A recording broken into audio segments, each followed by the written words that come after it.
Okay, good evening, everyone. We're going to get started. We're going to do elections for chair and vice chair to start everything off. So I am looking for nominations for chair. Anyone looking to nominate for chair? You can nominate yourself. I'll nominate. Nathan, do you accept the nomination? Yes. Okay, so Nathan, because you have served for more than 2 consecutive one-year terms, we do need a motion to waive the rules. So Councillor Samuel, would you like to move that motion to waive the rules? And a seconder, Sandra? Okay, so we're gonna go to the vote on, or any discussion on the motion to waive the rules. Okay, so we'll go to the vote. The vote has to be unanimous. So all those in favor? Okay, that motion carries. And then we'll go to the motion to appoint Nathan as chair. Sandra and Councillor Samuel, are you okay to move and second that again? Absolutely. Excellent. Any discussion on Nathan as chair for a term to expire January of 2025? Seeing no discussion, we will go to the vote. All those in favor? Motion carries. Okay, I'm looking now for nominations for vice chair. Anyone wish to nominate someone for vice chair? You can nominate yourself. Lisa?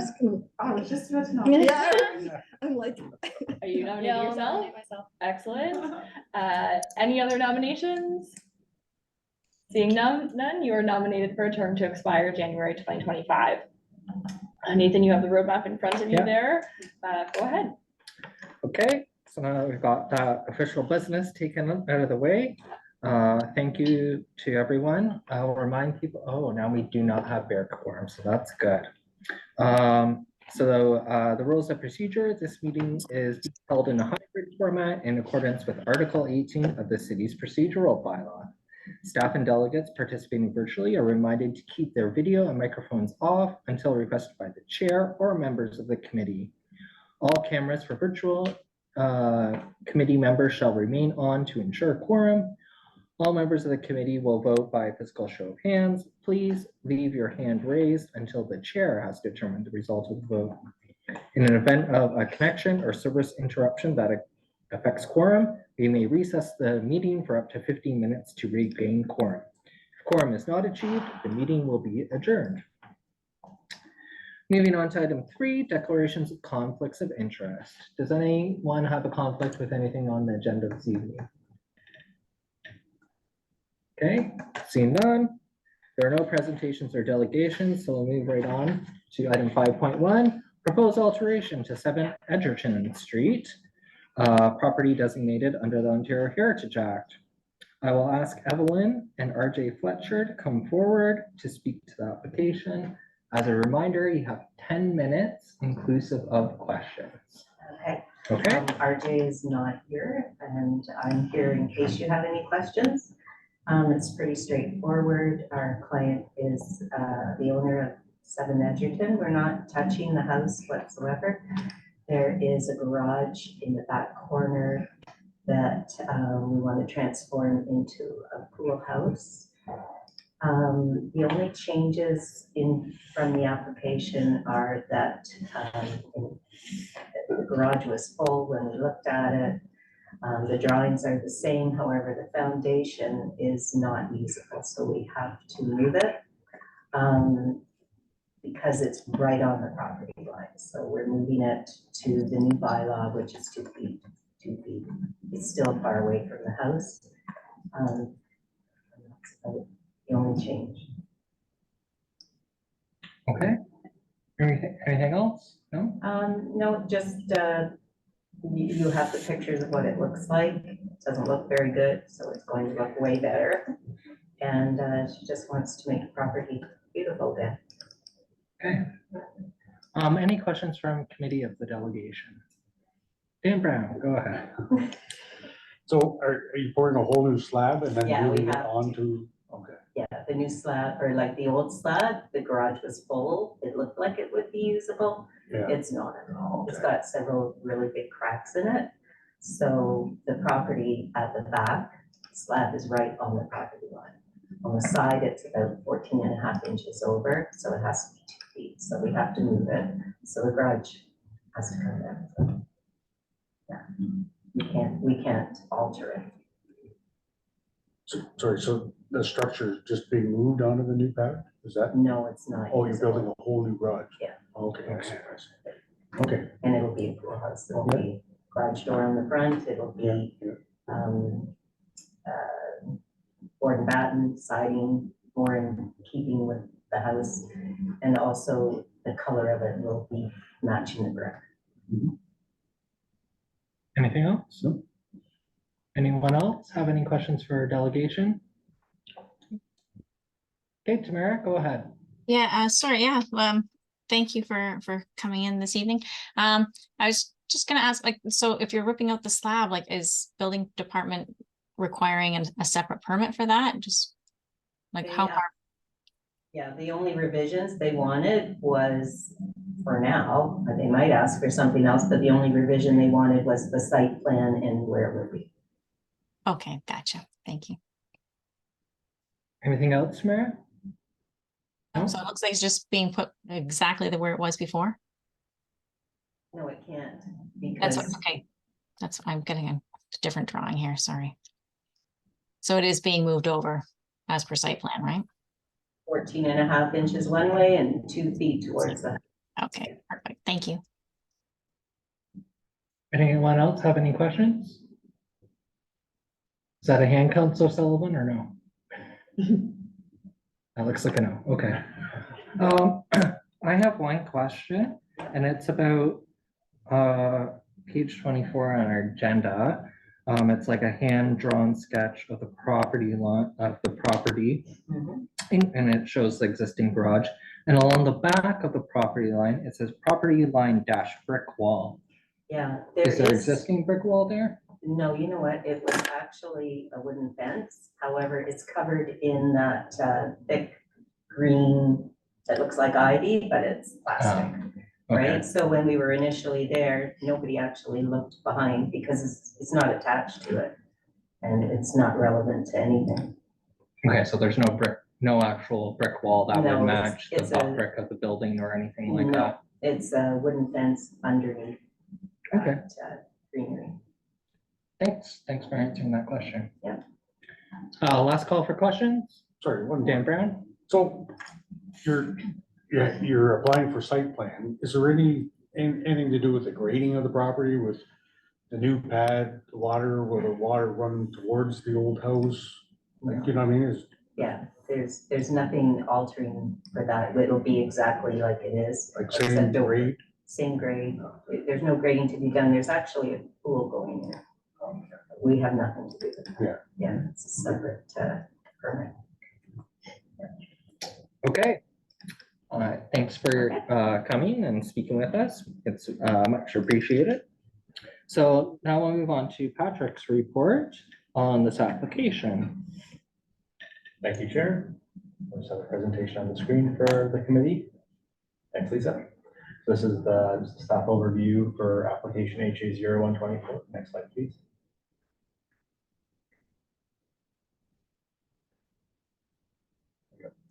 So just a quick background, the property is individually designated. It's individually designated under bylaw 181 2005. So this is just the front of the dwelling. We took this image from street view. So it's a November, I believe, scene. The alterations do not deal with the house. It's all in the backyard, and only the garage is visible from the street. Next slide, please. Can people hear Patrick? I think you can get a bit low. Yeah, okay. Perfect, thanks. Sorry, go ahead. And then we just have the aerial image, so you can see the property is on the east side of the street, just north of the intersection of Egerton, Dufferin, and Lorne, the north leg of Warren Crescent. Next slide, please. So of the two alterations we're discussing, the first is the installation of a pool. There is some landscaping of the backyard, but the work that requires the permit is the rectangular pool. There is going to be garden beds around the perimeter of the property. It's a simple pool. There's a patio between the rear of the dwelling, and there's an addition actually at the back of this Brantford cottage. So the work will be well away from the historic parts of the structure. This is just the site plan that was submitted by the pool consultant who will be doing that work. And that's one permit in with the building department. And then next slide, please. as was mentioned by Evelyn, we also have the, I guess now it'll be a new pool house. The original plan was going to be to renovate the existing detached non-historic garage. Now it'll be a new building that is zoning compliant.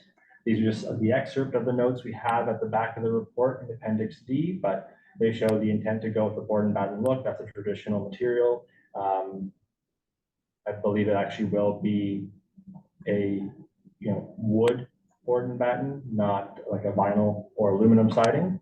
The materials were referenced there on the drawings and the details submitted by the applicant. So a buff color to match house with the siding. There's also going to be, I guess, a proposed flower box. I'll go with a nice contrasting color. That'll be visible from the street to break up the massing. Otherwise, in the next slide, we also just have the building permit excerpts that were originally submitted to us. So again, a very modest proposal. The works do not impact, again, the historic building on the property.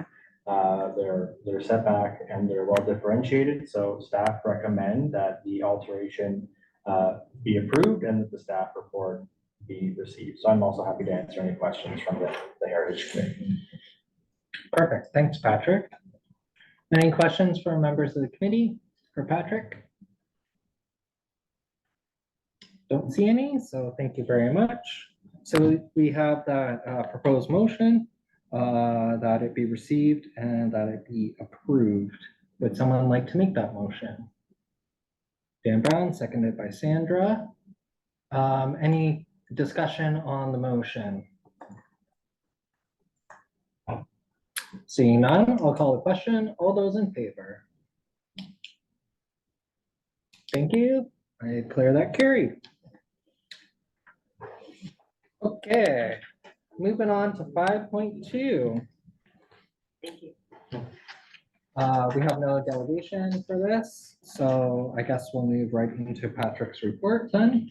So through you, Chair, being a heritage impact assessment, there's no staff report, but I will let the committee know I was called by the applicant's planning consultant this afternoon.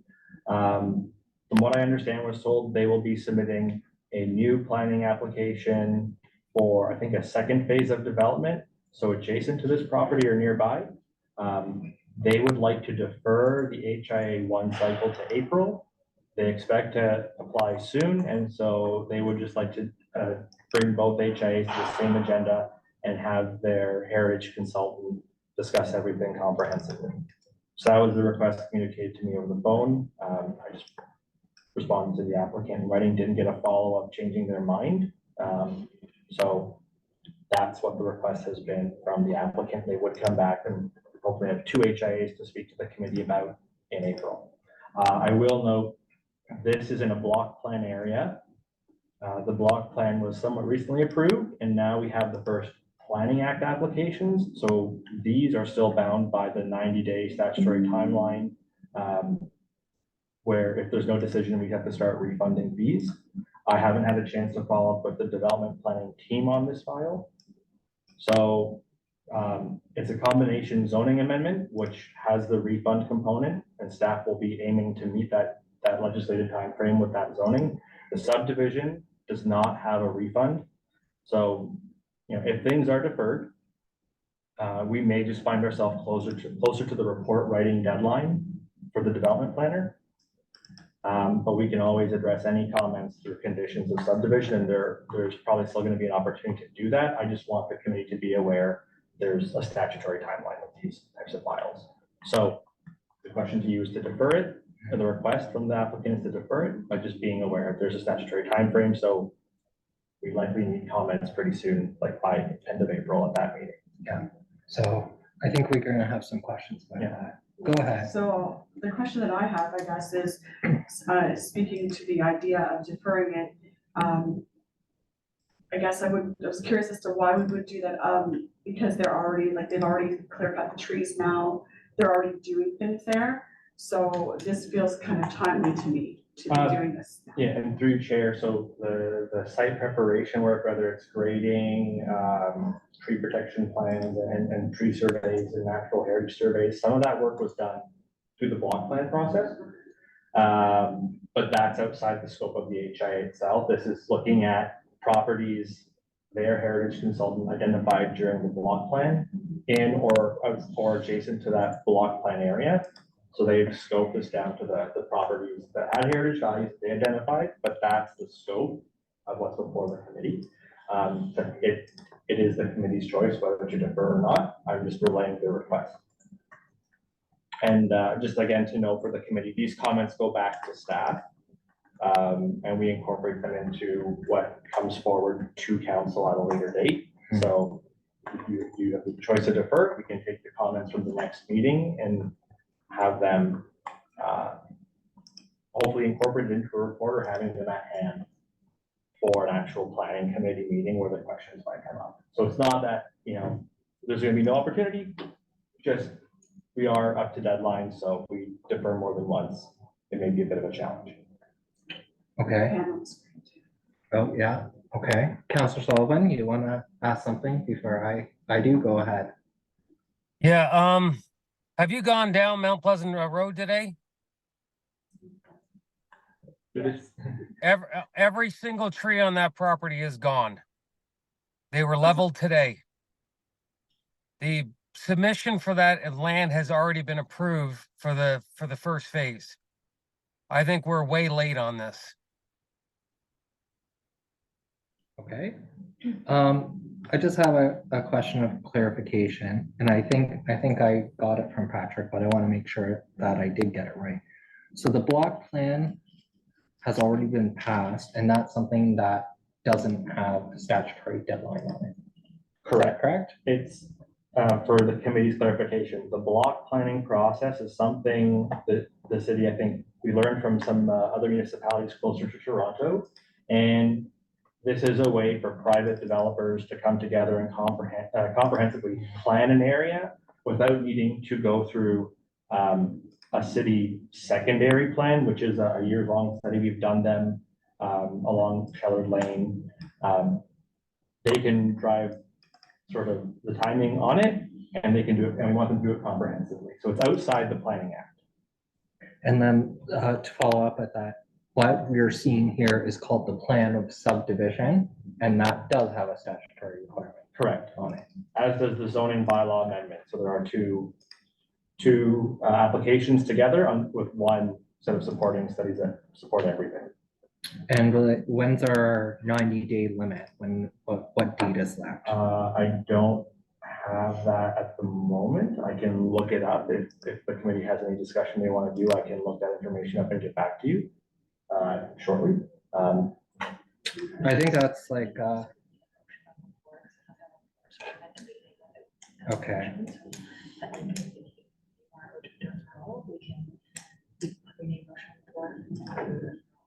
Okay. Yeah, because otherwise right now we're Yeah. Yeah. Okay, so I'm gonna have to have someone to put forward a motion, either the deferral or the motion that was printed in your agenda about receiving the heritage and impact assessment and requesting comments. So what does the committee want to do with this? Through the chair, just for some greater clarity, we can put the main motion on the floor. You can have some more debate, and if through that debate and discussion, you find yourself feeling more confident about moving a deferral, you can do so at that time. You don't have to choose one or the other at this point in time. I put the main motion on the floor. Okay, and the seconder, Sandra? Okay, perfect. Now we can have a bit more of the discussion about those elements. So would anyone like to speak to that? The preference of proceeding with this motion. Am I doing that right? Proceeding with this motion versus a deferral? So if you want to talk about the application and the merits of the application, you Yeah. can. And then if in that conversation, a deferral is something that people Yeah. support, then we can move to a deferral. Okay, so any discussion on the motion as presented, I guess. See if there's anything on that.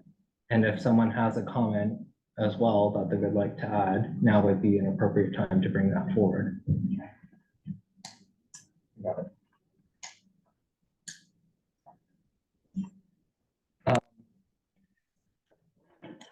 Okay, Patrick, yeah. So Just doing a quick check, it was deemed complete on February 23rd. So 90 days would be May 24th. So with the April meeting, we would likely still have some time to share that information with the planning, like the development planning team. I don't have the development planner as a resource today. He's on vacation and coming back soon, so. Okay. I know, like, in looking at the report, I definitely have a comment. They continually refer to this as the Kennedy lands, but they don't mention anything about where that comes from. There's no research about, was Kennedy a previous property owner? There's nothing about that. It just calls it the Kennedy lands. So some clarification needs to happen in that report, identifying the property history and its development and why it's referred to as the Kennedy lands. So that would be one comment that I would like to add. Does anyone else have a comment that they would like to add?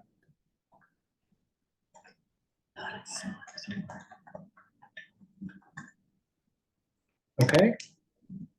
I don't see any other comments. I don't know what I want to comment Alright, on. So, yeah. Please. I had a question originally, is what it was. Yeah, go ahead. I was just curious about what they're allowed to do already versus, wait, like for this piece. Because obviously they're allowed to do some work, and I'm concerned about what they're able to do already and how that'll affect the heritage properties around there without this being done today, so. So through the chair to you, Councillor, we are commenting on the study that if they're going through a process and they have permission to cut the trees, that's on their lands. That may not necessarily affect properties off-site or outside of the block plan, like the ones that were flagged through the prior heritage study. When they get into that substantial earth moving, regrading, putting in services, that will be either through existing processes we have, like site alteration, or it'll be well down the road with the conditions of subdivision approval. But that's a bit outside just with this study. Okay, because that's what I needed clarification on, is what they could already be doing and what risk there was to the heritage properties around there right now, so. Okay, Councillor Sullivan, go ahead. Further to that, I can confirm, because I was talking with planning earlier today, the trees that were all taken down were taken down by a special tree permit. And the purpose of taking them down was for future infrastructure and for ill or diseased trees. That's the terminology of why they were taken down today. And that falls within the tree bylaw. Yeah, that would be outside the heritage impact assessment. Yeah. Okay. Dan? But it does seem like the next step is the grading and the infrastructure, like are they days away from that? And would that, what we do here have any effect on that? I can't say, I know. I can't tell you what their schedule is gonna be Yeah. for earth moving or where site alteration permits are in. I just, with our direction, we bring you these heritage studies to comment on the heritage studies. And as of right now, all they've done was they pointed out the spots that were of heritage value. Yes, the prior study, which came through Heritage Committee, and you had comments on that. They did that research on the background of the area, and then they identified built heritage resources, aka buildings or structures that had heritage value that they would keep looking at as the process moved forward. So we're at that second stage now. They did that background, and now they're pointing out here the buildings we previously flagged, where they relate to our project now, and is there an impact at this time? Yeah. And now they need more time. What was communicated to me was simply they wanted to deal with multiple heritage studies together and comprehensively meet your comments comprehensively. Okay. Councillor Sullivan? Yeah, I'd like to add one comment too, because I do have a concern here. Out of left field, without anybody realizing, the Ford government just changed the way EA studies are done. So now if you're putting in a road, you don't need an EA study done anymore. So I'm concerned that there's some changes that could be coming down our way with the Heritage Committee as well. So we were told that there weren't going to be any changes done to these lands for a couple of years. And then 2 months later, all the trees are gone. So I have some concerns on what's happening and what they know that we don't know is happening. Okay.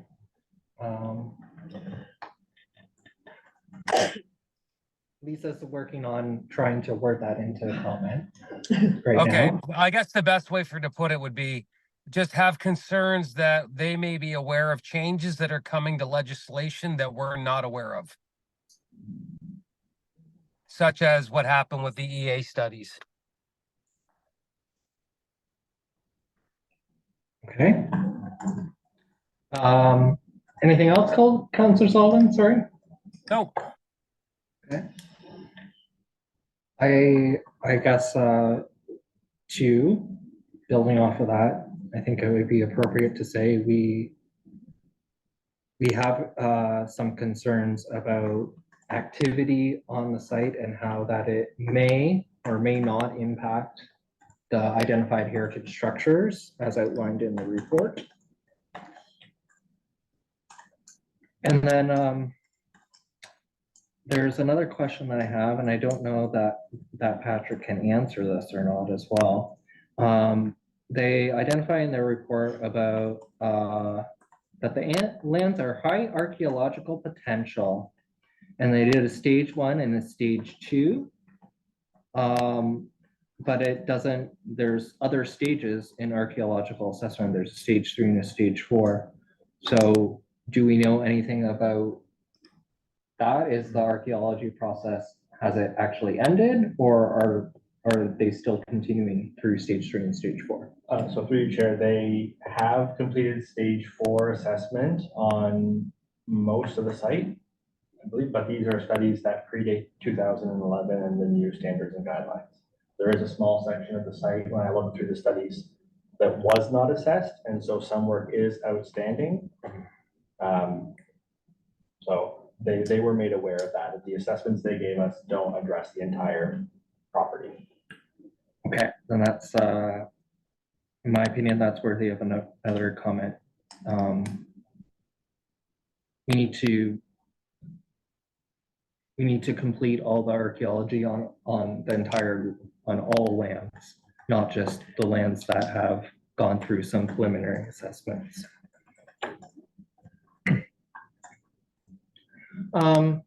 So sorry, thank you everyone for that. That was a little bit of a some weird things happening procedurally. So I just want to make sure there's no other comments before we move to vote on this. Okay. So can you bring up the comments, sorry, for everyone, just so that they can see what they are and make sure Councillor Sullivan is happy with the wording of. Yeah, I may need to go back and listen properly short up, but I can show you what I have right now.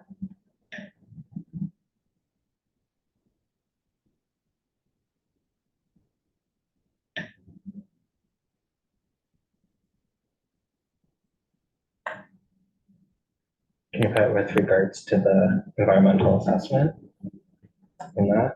Because that's what Councillor Sullivan was saying.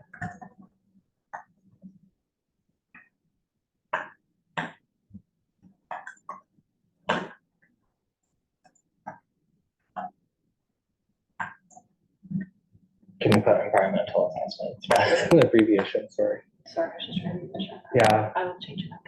Okay. So everyone sees those comments now. Is that does that make everyone happy? Do you think that we've captured everything? Yeah, I see a nod from Councillor Sullivan. Anyone else? Okay. So I think we're ready for a vote on this. I'll call the question then. All those in favor? Sorry, of comments or the, At this time, there's no deferral on the floor. It's the Yeah. main motion with comments.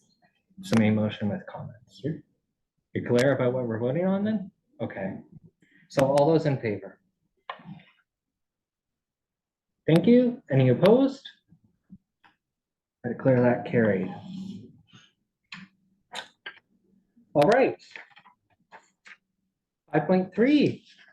This was something that was left over from last month when we had our no quorum meeting. So if Josh is here, there he is. I'll invite him to give his presentation. Good evening, everyone. Just a quick audio check. We're good here. I switched to some headphones, so we're okay. So I will share my screen. Can everyone see the PowerPoint? Good. Okay, awesome. Thanks, Nathan. So good evening, Chair and committee members. Thank you for meeting with the City of Brantford Zoning Bylaw Project team today. My name is Joshua Scram. I'm a senior long-range planner and the lead on the Zoning Bylaw Project. With me today from the project team, I also have Miranda Ivany. Miranda is a long-range planner with the City of Brantford and has been a great asset to the project.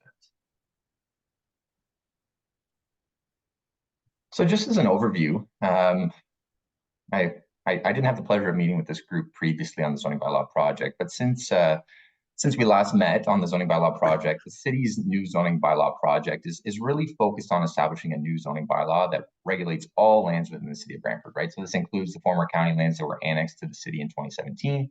And really, it'll implement the city's new official plan and provide specific direction about what can occur on a property, for example, uses that are allowed, the height and size of buildings, parking and landscape requirements.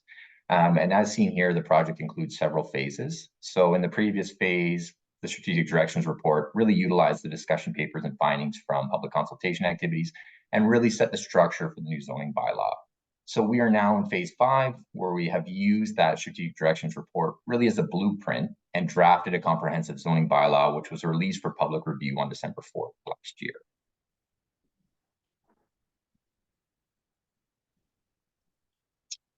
So just to talk a little bit about the draft zoning bylaw and kind of this new and exciting document, keeping in mind that our current zoning bylaw 160-90 is a document that's over 30 years old. So, looking at this zoning bylaw, looking at it with a set of fresh eyes, it really, as I mentioned, outlines how land is regulated in the city in conformity with the land use designations that are established in our official plan, which was approved in August of 2020. The zoning bylaw establishes various zones and determines how land can be used within those areas, again, including what types of uses are permitted, where buildings and structures can be located on property. And it regulates aspects of development, again, height and size of buildings, size of yards, front, side, and rear yard setbacks, as well as parking and landscaping requirements. And while it's really important to talk about all the great things the zoning bylaw does as a regulatory tool, it's also important to highlight the things that are not regulated by the zoning bylaw. So we're talking about the internal design of buildings, the design of streetscapes, parks, and public spaces, and things such as the construction techniques that are actually used for a building. So just a quick overview. Again, if we're talking about the current zoning bylaw 160-90, this document, as I mentioned, is over 30 years old. So if we're looking at this new draft zoning bylaw, a modern document is very exciting, something we're proud about in its draft state. We're looking at something that has a lot more color, has color in it, has a lot more cool tools. And at the end of the presentation, my colleague Miranda will walk you through some of our interactive mapping tools, which modernizes this document, modernizes processes for, the everyday user, whether that's a member of the public or a developer or a consultant. And really, this is just an overview here to kind of show you the structure of our, chapters 1 through 14 and give you a sense of its new format.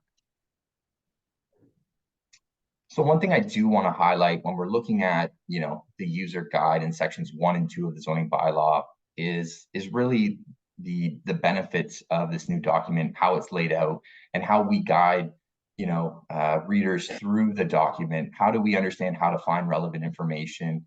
How do we read the zoning bylaw map? How do we read symbols? How do we find the applicable provisions that are specific to us?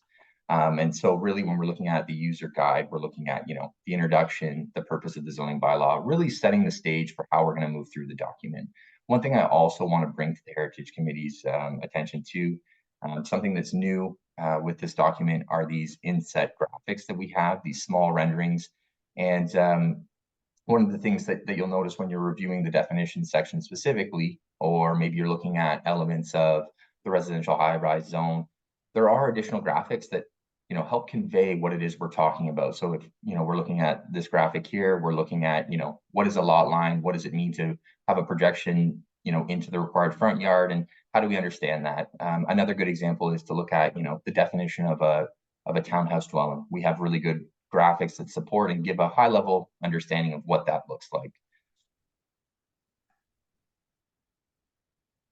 So now looking at the 22 zone categories, and really, these zone categories will be displayed on a schedule by an abbreviation. So when we're looking at Schedule A of the zoning bylaw in its hard copy form, or we're looking at the interactive mapping, we're going to see all of these abbreviations, and they're going to share with us what zone they're in. So for the purpose of the committee, I've highlighted really, I'll say 4 categories of interest, starting with the historic main streets. And this really includes properties along Colburn and Dalhousie Street in downtown, generally between Brant Ave and Clarence Street, as well as Victoria Park Square, the Heritage Conservation District. So development within this zone should be in the form of mid to high rise mixed use building, 3 to 8 stories where appropriate. We're also considering potential site specific exemptions or special provisions. Really, that's what we're reviewing for the Heritage Conservation District to ensure redevelopment respects the heritage character of this area and the area around Victoria Park Square. Looking at the lower downtown includes Icon Drive, Market Street South, and Clarence Street South. It permits the broadest range of commercial, cultural, and entertainment uses in apartment dwellings in mid to high rise. So we're looking at 3 to 24 story heights for buildings. Then we have the upper downtown zone. So this permits a mix of development, 2 to 8 stories. This is north of the historic Main Street zone along Market Street between the downtown transit terminal and the Via Rail Station corridor. And then we have the Brant Avenue Heritage Conservation District. So really this aligns with the boundaries of the Brant Avenue Heritage Conservation District. And this zone, it's been, designed to respect the low-rise heritage character of the district and permits, a mix of commercial, restaurant, office, and residential uses up to 3 stories in height. So that's just a quick overview of some areas that I wanted to draw to the Heritage Committee's attention. I think, the benefit that we'll see later and using some of the interactive tools, there's a lot more information readily available for everyone to kind of interact with. And I'll let Miranda kind of walk you through that towards the end of the presentation here. So one of the things I want to highlight, and when we're talking about, the zoning, and I had mentioned it earlier, when we're looking at the foundation for how the zoning bylaw was established in those zone categories, we can look at, and I'll flip to it in a second, but when we're talking about all of these zones and we're trying to understand land use and the official plan, if I page forward here quickly, this is the city's official plan, Schedule 3, and it establishes land use, again, at a very high level, establishing policies to guide land use throughout the city of Brantford. And then we look at Schedule A of the zoning bylaw. You can see how, the origins of the zones were really established and really align with the city's official plan. So it's just a quick comparison that I wanted to share with this group. In terms of next steps, so planning staff and the consulting team are currently seeking comments from various groups, including the Municipal Heritage Committee, as well as input from the broader Brantford community on the new draft zoning bylaw. The draft was, as I mentioned, the draft was completed at the end of November of last year, and it was released for public review on December 4th. So, staff have requested public submit comments by the end of January, but, we continue to get comments and we're happy to receive comments from the public. At the end of the day, moving forward, you can see a June timeline there. We're really trying to receive all the comments we can to make sure that we're addressing anything, to make sure we're producing, the best document that we can. As I mentioned, this document's over 30 years old. So although the document that we have, 160-90, is a great document, it's been amended, hundreds of times. And, I think we're confident in that document. We also want to bring forward a modern document that is concise and clear and beneficial to the whole community. So as I mentioned, staff have requested public comments by the end of January. We continue to receive those. We had our third public information session. It was held in council chambers on the evening of January 29th at 6 p.m.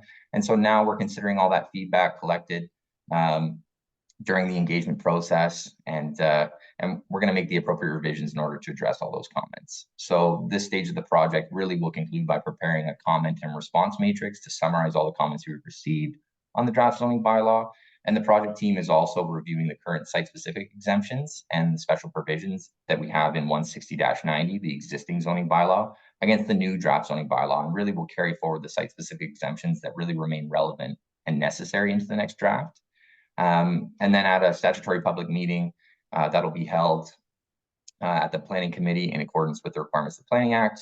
Following the statutory public meeting, the project team will revise the draft zoning bylaw as necessary before presenting a final version of the new comprehensive zoning bylaw for approval at the June 2024 council meeting. So that's kind of a quick overview of next steps. What I'm going to do now is I'll hand the floor over to my colleague Miranda to walk you through some of the interactive mapping and share a little bit about that great tool, something that hasn't been available historically, but something we're really excited about. So I will stop sharing now. Okay, thank you very much. So as Josh mentioned, we're very excited about this new tool. So the way to get to the tool is if you were to go to the project page for the new zoning bylaw project, there's a hyperlink at the bottom that says interactive map. You would click on that and it would take you to this map here. If you were looking to find a property, you could zoom in and see particular addresses, or you can, in the top left-hand corner, put in any address that you want. 10 Outward. So once you've arrived at the parcel, you can click on it and an attribute table will pop up. Within that, it'll tell you what zoning of the property is. So this particular property is zoned NLR F12 A360 C40. So what those numbers in the brackets mean is they relate to the frontage, the maximum or the minimum frontage, 12 meters, the minimum lot area of 360 meters squared, and then the maximum lot coverage of 40%. A really nice addition that we've added in is if you see this bylaw link and click the hyperlink, it'll take you to the section in the zoning bylaw that spells out the specific provisions related to that zone. So again, here you'll notice for frontage area and coverage, there's superscript numbers. And if you were to scroll down a little bit, that information is spelled out in the notes below. For the residential area or for the NLR zone or the residential zones, if you wanted to know what uses were permitted, just because there are a number of residential zones, you just need to scroll up a little bit more to the permitted uses. And permitted uses or uses that are permitted within a particular zone are indicated by a capital P. If there is a dash, as there is one right here, that use wouldn't be permitted in the zone. There's a couple right here. So if you see a particular use and you see that it's permitted in the residential mid-rise zone, but there's a Q1 in the box, that means there's an additional qualifier that would need to be addressed for that to be permitted on the lot. So here you see that the financial use is permitted in combination with the permitted residential use on the same building to a maximum gross floor area of 300 meters squared.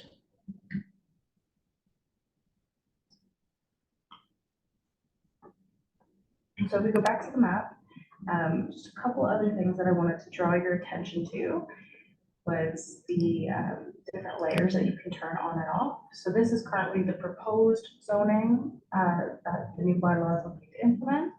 But if you open up the second tab, we have a number of layers that you can turn on and off. So first I'll draw your attention to is the existing zoning. So if you were to look at what your property was zoned today, you can see that layer.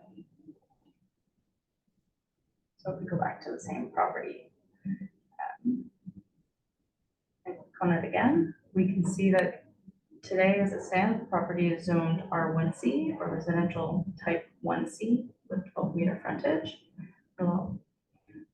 And again, in this attribute table, if you were to click the hyperlink, this will bring you to the section of the current zoning bylaw. So you could do an easy side-by-side comparison of the uses that were permitted and are proposed to be permitted and what or how the provisions relating to those uses may change. When you go back to the map, if you wanted to pull that up, you just need to make sure that that layer is turned off. Some other layers that would be of use would be, computer is freezing a little bit, but some other layers that would be good to know about is our flood overlay. So in the current zoning bylaw, if a property was within a flood zone, the zone category would have an F in front or an F prefix. We switched away from that in the current zoning bylaw, so now there's an overlay as opposed to there being an F in the title. So you can see that overlay indicated by the striped blue lines. So if your property was inside, you could identify it quickly. But there's also a number of other layers that you can turn on and off through this mapping.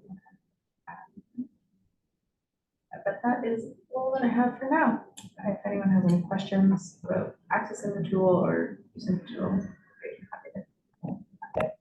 Awesome. Thanks for sharing that, Miranda. Appreciate it. And yeah, you know, I think one of the exciting things is we currently don't have a public facing, you know, map that provides all these benefits. So I think one of the nice things is we can look at the proposed zoning, but we also have the opportunity to look at the current zoning as well. And as Miranda had shared, we have that direct comparison where we can, you know, look at some of the permitted uses between the current zoning bylaw 160-90 and our new proposed zoning. And so it's a great tool. I know that we've gotten a lot of positive feedback, and it's obviously something that we want to continue to improve. And there's some modifications that we can make alongside this draft and some of the comments we received from the public. But yeah, we'll conclude there. And I appreciate the committee's time letting us come and speak and share a little bit about the zoning bylaw project and where it is in March of 2024. So thank you. Okay. Let me bring everyone back up so I can see everyone. Okay. Thanks, Josh and Miranda, for your presentation. Does anyone have any questions for staff with this report? Dan Brown, go ahead. Are there any heritage hyperlinks to click on any of the properties to bring up saying that it is a heritage property, or? Not at this time. Not Yeah, with so, oh, Miranda, sorry. So I think certainly it's something that, you know, if we're talking about, you know, the future of online mapping and developing in Brantford and what some of those online resources look like, certainly something that, you know, the city is looking to do and to build. And so, you know, this is certainly early days for us to have online mapping, and we're really excited about that. But the zoning bylaw project specifically and this interactive tool wouldn't have that feature. But Dan, it's certainly something that we want to build in, something that our team is definitely looking at. Sorry, Miranda, it's the dynamic of being in the room and online. I apologize. I can see it being a tool used for buying, selling houses, real estate agents and that sort of thing, to find out what the actual zoning is for the property, and for that information to come up, whether being listed or a designated property of sorts. That, I think that'd be a very useful tool. Yeah, understood. And we hear you as staff, Miranda and Patrick, and I hear you, and it's definitely something that our team and, you know, our lead, whether it's Nicole Wilmon or Joe Muto or Gary or it's definitely something that we want to build and something that we are working on. So be patient, and we're definitely considering ways to make that happen. Do you have anything else to add? Go ahead. That was what I was gonna say, but in addition to that, is you come up with the heritage website, and the properties are all available on the website. But again, as Josh said, that would hopefully be something that we could add in the future. Any other comments or questions from committee members? Okay. Sorry, Lisa. Just a comment, because I went to that what was it, that public meeting that was in January? I wish they showed that, because we had boards, and even with the boards, it was hard to tell where the heritage district was because of the coloring on the board and stuff. But if people see that in public, like, they're gonna understand, well, this is phenomenal. I'm impressed. This is amazing. I love this. I just would love to see like that with the properties incorporate, that you would have a link to show that they are designated or listed and all that information be there in the future. But yeah, great job. That's amazing. Okay, any other questions from committee members? Because I wrote that down a bunch here as the stuff was going on. So get ready.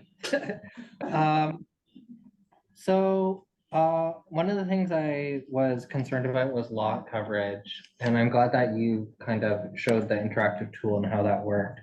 So the importance of like the green space around properties with those setbacks, right? The water needs to infiltrate into the ground when we get precipitation. And if lot coverage is, it's all paved, 100% paved, then there's no ability for infiltration. And that means that you get overland flooding. So I'm glad that you have some elements in the comprehensive zoning bylaw about that. I noticed that there was, in the definition section, there was no definition of a heritage building or a heritage structure. Is that something that staff would be willing to add into it as a definition, so that when people are wondering about what provisions there are, that there's like some kind of definition of what a heritage structure is? Through the chair, through Nathan, I think that's a good question. I think that, I think we have to be mindful of where things are referenced in the document. If we're going to reference a heritage district, for sure, I think a definition makes sense. So it's definitely something we can consider. And if this group would like to provide feedback on that, it's definitely something we can provide a definition on. I think one of the things we want to make sure, if we're providing a definition on something, that it has direct applicability to the zoning bylaw. And where we may get definitions under the Heritage Act as well, right? So are we going to be aligning with that? Yes, most likely we are. So is there going to be some overlap? But definitely something we can look at, and I'm happy to chat with Patrick and this committee about that as well.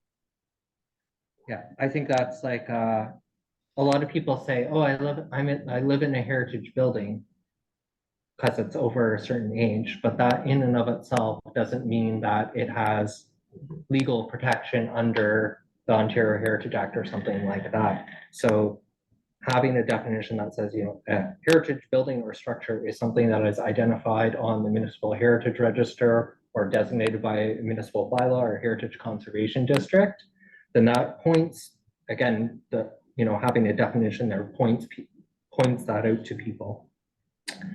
I too want to kind of applaud the GIS, because that's something that hasn't happened before.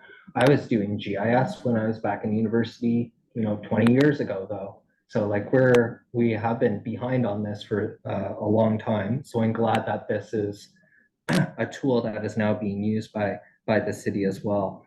And building off of, I think it was Member Brown's comments about the heritage and having that incorporated into the mapping. We know the zone or the designation bylaws for all of the identified heritage structures, and those should be added into the GIS system. So when someone looks at a heritage property, they can click on it, and just like they can see the comprehensive zoning bylaw or the old bylaw, they can also see the heritage designation on that property. So those are some things that I think I would like to see considered. And then the other question is, when did phase 1 of this project start, and why are we now being involved at stage 5 when everything is almost done? Can you speak to like some of the when did this project begin, and why now is the time to come to the Heritage Committee as opposed to the start of the project to let us know that this was happening? Yeah, sure. So Nathan, through you, through the chair, I think that when we're talking about the phases of the project, so the In terms of planning policy, having the official plan approved in August of 2020, then there are requirements for a new zoning bylaw to be in place 3 years after that approval. In terms of the background work and the discussion papers, those were done through a public forum. I can't speak to the timelines for when those processes would have come before any committee. I wasn't the project lead at that time. But that being said, I think the document in its draft form, in terms of understanding an actual comprehensive zoning bylaw, because before that, they were all individual chapters. I think allowing this group to see a comprehensive document and getting your comments on it now, in my opinion, this is where we're going to get substantial feedback and input, right? I don't think that the feedback you would have provided previously versus the feedback you're going to provide today would have changed a lot, because the policies, the regulations weren't really shaped in a format where we can look at individual zones. We have those 22 zone categories for this group to comment on.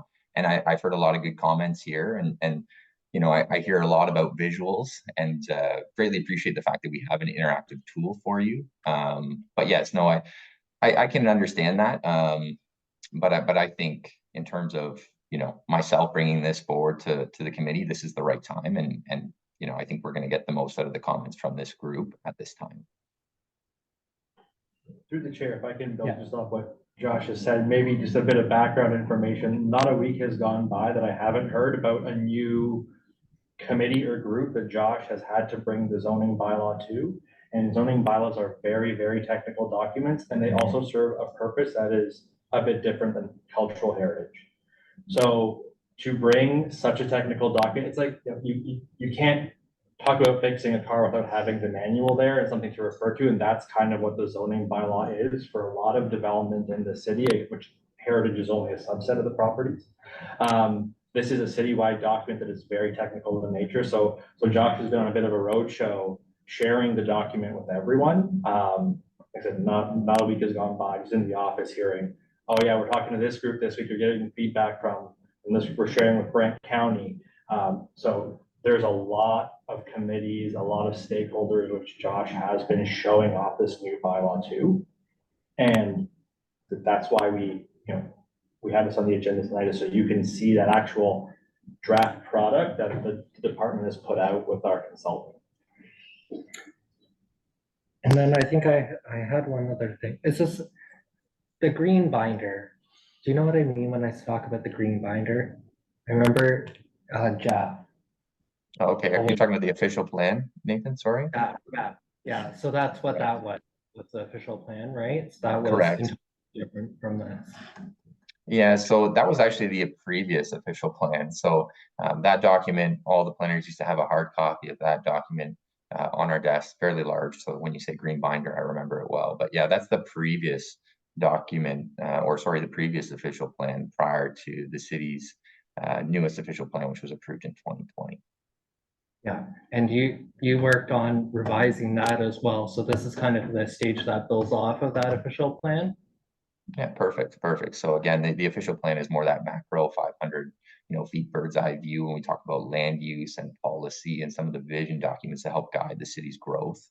And when we talk about zoning, we're kind of zooming in on the specific properties, right? We're talking about all those things that you had mentioned. We're talking about, the building heights, we're talking about landscaping requirements, setbacks, parking, and then we're talking about permitted uses, what's allowed where, and how do we do those things. And so, yeah, that's how this process kind of evolves. And from a planning policy perspective, it's kind of the evolution. So the old 160-90 would have been deeply rooted in that green binder that you're talking about, that old official plan. And so, yeah, we're kind of bringing up the zoning bylaw up to speed with our new official plan.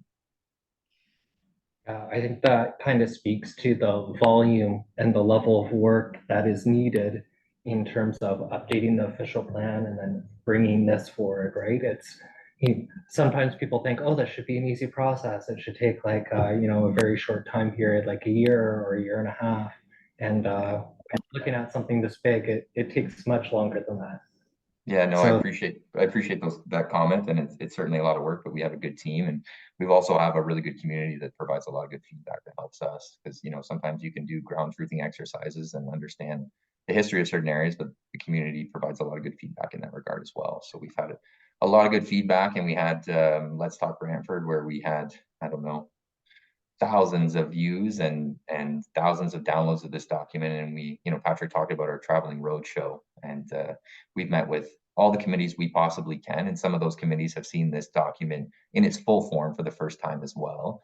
But we're getting good feedback and getting good conversation. And the one thing I will say too is the zoning bylaw, it's really important that we bring awareness to it as well in terms of what is the zone of your property and the properties around you.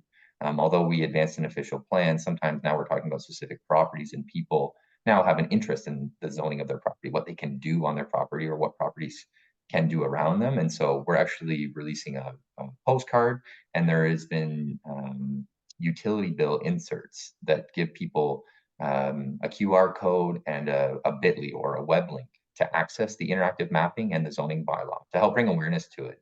Like I said, the document we have currently is over 30 years old. So these are big projects that span large amounts of time. And so it is important, and I appreciate that recognition, Nathan. Thank you. Any other questions from committee members?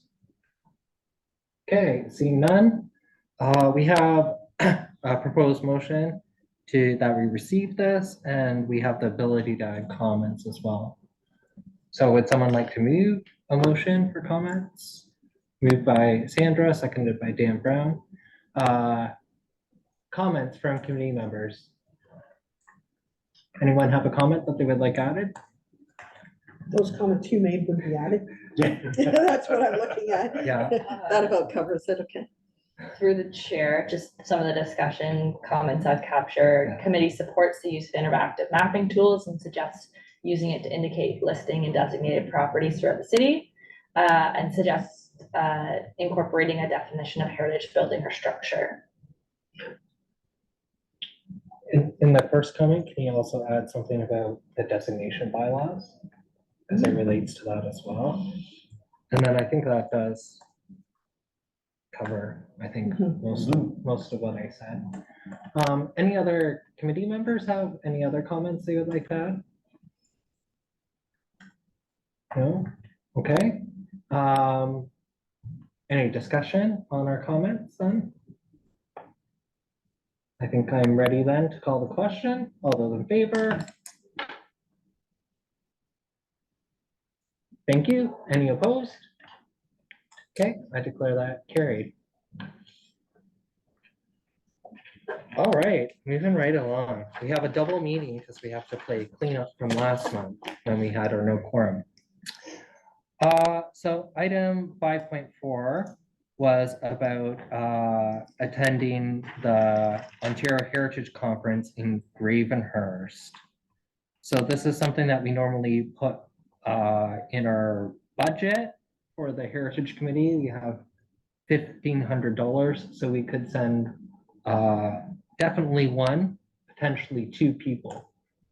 So is anyone interested in going to Gravenhurst in, oh no, I forgot the dates, June?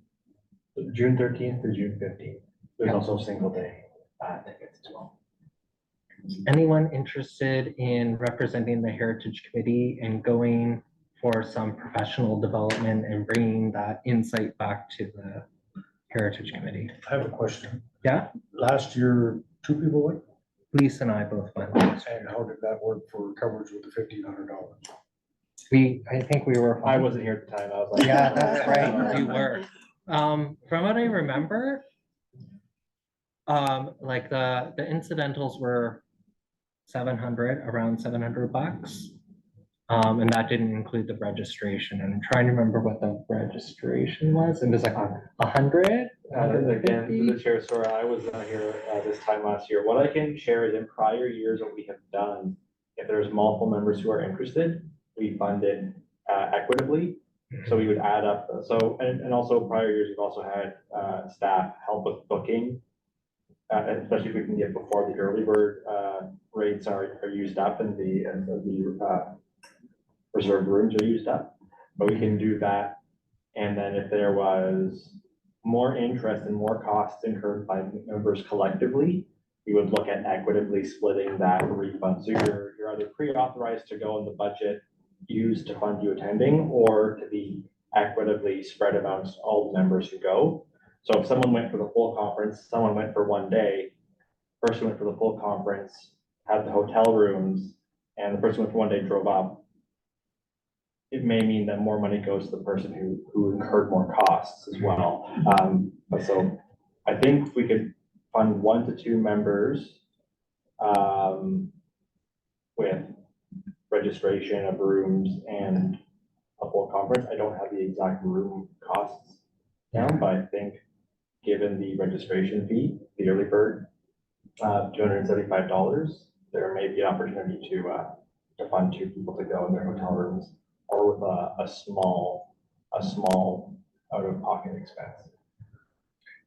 The other thing I would add on to that is it says Thursday, Friday, and Saturday. And really the Thursday night is just like an opening reception thing. So it's not like you have to be there on the Thursday night and have that hotel room, but like Friday, yeah, it starts like, what time does it start? 10-ish, around 10 in the morning. Maybe something at 9 is. Yeah, so then like, that does make a bit of a barrier if you're trying to drive from Brantford to Gravenhurst that morning for the start of the conference. Have the one hotel night, Friday night into Saturday, and then Saturday at the end you leave and drive back. Yeah, that's cool. Yeah, on the train. Last year it was in London, so it was very easy to hop on the train, whereas this year it's in Gravenhurst, so it's a little harder to get there as well. And I've gone for a couple years, so I'm fine not going. I Someone else can. can't attend. I have too much on my plate right now, so I'm thinking about it. But I'd like to see an agenda, like just to see what is actually there, so I can get a preliminary. So through the chair there, they have a draft or planned sort of conference schedule, which we linked in the report. The other option is the committee could authorize you to attend, and then should you go, you can draw on the funds, no one else is going. If you don't, you can just simply inform the committee that, you've elected not to go and the funds won't be drawn. Okay. So if you're hesitant, then we may recommend going with you register and then we can fund it. Sort of, you might pay yourself, but like then we could reimburse you if you're authorized through this resolution. We can refund you the costs right away. And if you like not to, there just won't be any draw on it. There's no incurring costs, the committee's budget. So just thoughts for the committee to consider. Just a question, whereabouts is Gravenhurst? Gravenhurst? Gravenhurst is like, just looking at- I call it central Ontario, like cottage country. Muskoka. Muskoka, yeah. So, Oh, we saw a preview, I think, at Yeah. the end of that conference. Okay. that's right. Is it at Deerhurst or another resort? It's not at Deerhurst. I know about Deerhurst because we were talking about that for that's Huntsville. the museum conference one year. It was going to be there in 2020 in the pandemic. And that was a facility built for the G20 or G8 summit. So it's like very swanky and very, very, so we're not going there, I don't think. They have suggestions for accommodations on the website as well, which are cost effective, and they're downtown or relatively downtown. So I feel like we're not going to a luxury swanky resort with that, unfortunately. So are you comfortable then, Sandra, if we were to put your name in there for the time? Well, it's a placeholder too, so Yeah. that's a good idea. Okay. Any other member of the committee expressing interest? Okay, seeing none. We need someone then to move a motion that this be received and that we appoint Sandra. Okay, moved by Lise, a seconder, Councillor Sullivan. Or is that a question? No, that's a mover. Okay, great. Any discussion on that? See none, we'll call the question. All those in favor? Thank you. Any opposed? Okay, I declare that carried. Thank you very much. Okay, 5.5, Patrick, talk to us about our Heritage Conservation Districts. Thank you, Chair. I will once again rely on Lisa to put up the PowerPoint.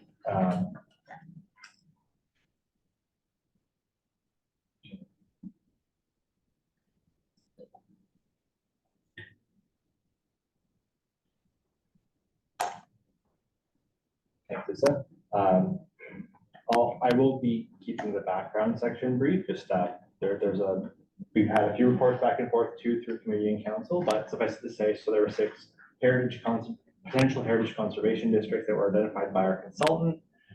When the law first changed, you brought the first report through this committee and recommended some alternatives to the Heritage Register project. That went to council.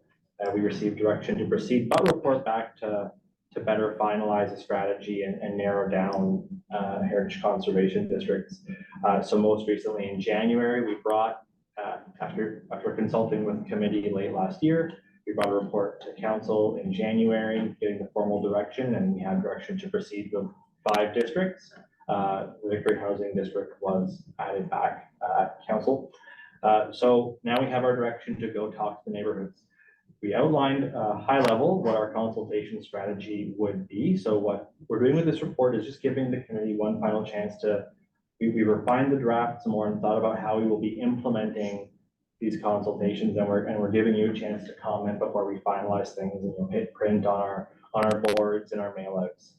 Next slide, please. So I'll go through a bunch of comments. Also, I just want to add for the committee, the prior resolution, if you look at the report we did, we put it in the report. We always do for our background, but we called out in a few sections where we either addressed or for reasons why we wouldn't be going with the route recommended by the committee, and we tried to lay that out. I'll try to refer to it here. If I've forgotten anything by the end of the slideshow, please feel free to ask me about it in the questions. So first is our plan for consultation is to have a website. We'll have a project overview, what are these potential districts, a summary background of each potential district and what gives it heritage value. We'll have that little brief history of the Heritage Register project as well. We'll have some discussion, some quick snippets of information on what a Heritage Conservation District actually is. And we'll have frequently asked questions. And as part of the site, we'll also have a video recording of a presentation, something that'll cover this information. Some people just want to be able to listen to it. It's also something we'd like to refer back to before we go into actual neighborhood meetings. The question we're just finalizing, as you've heard, actually Josh mentioned it on item 5.3, we have in Brantford, we have Let's Talk Brantford. It's a consultation web page we have set up.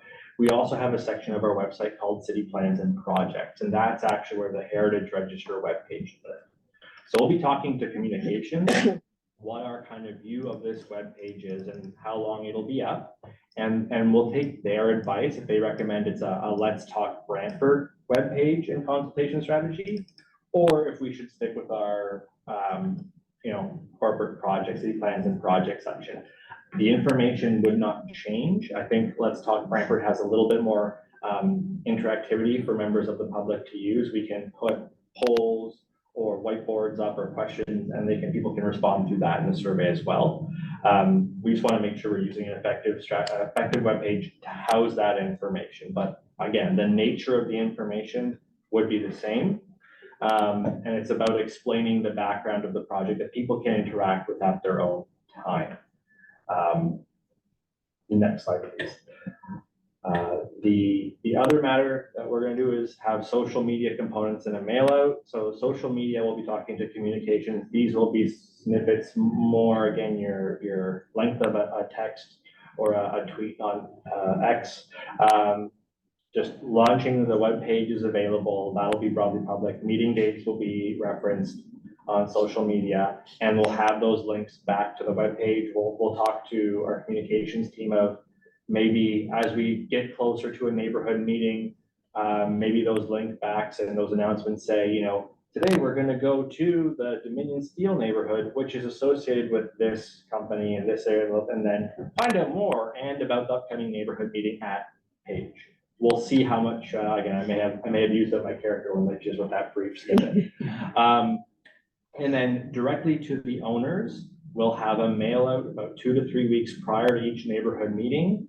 It'll just be like a simple one pager. Again, the announcement, directions to the webpage, where we're going to have the meeting, start times.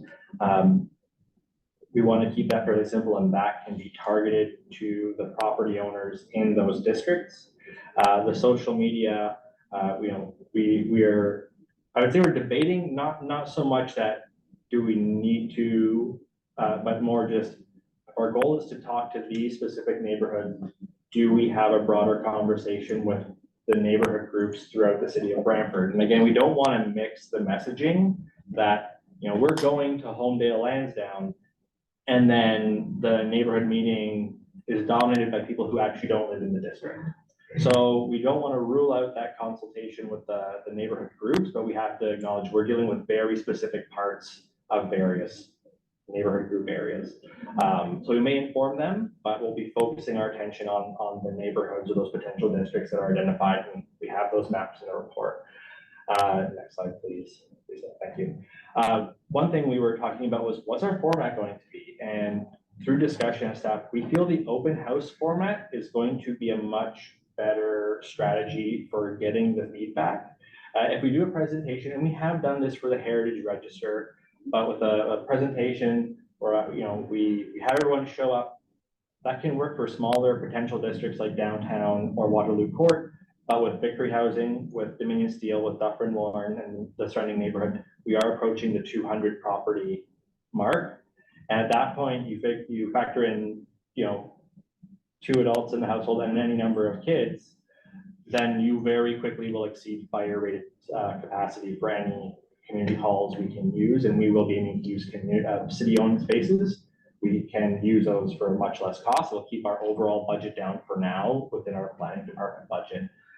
So we'll go with the open house format, and our plan is to have, and this is why the website would have the pre-recorded video, and the notice goes out. The video will be there for people who are looking for information right away. They can look at that on their own time, and then they will be able to filter through that open house, where our goal is not to inform 200 people in one presentation. My goal really is to have as many conversations as I can. We're likely going to do an afternoon start and into the evening. Normally our open houses and our PICs end around 8 o'clock. So we'll keep around that end time, but we'll start during the day, and people will be able to filter in when they are ready, when it works for them.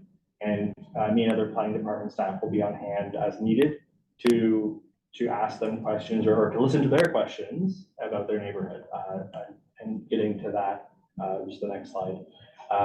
So as an overview, what we will be sharing, and this was in the earlier drafts of the strategy that the committee saw. But so we'll be telling them why their neighborhood was considered a candidate for being a potential HCD.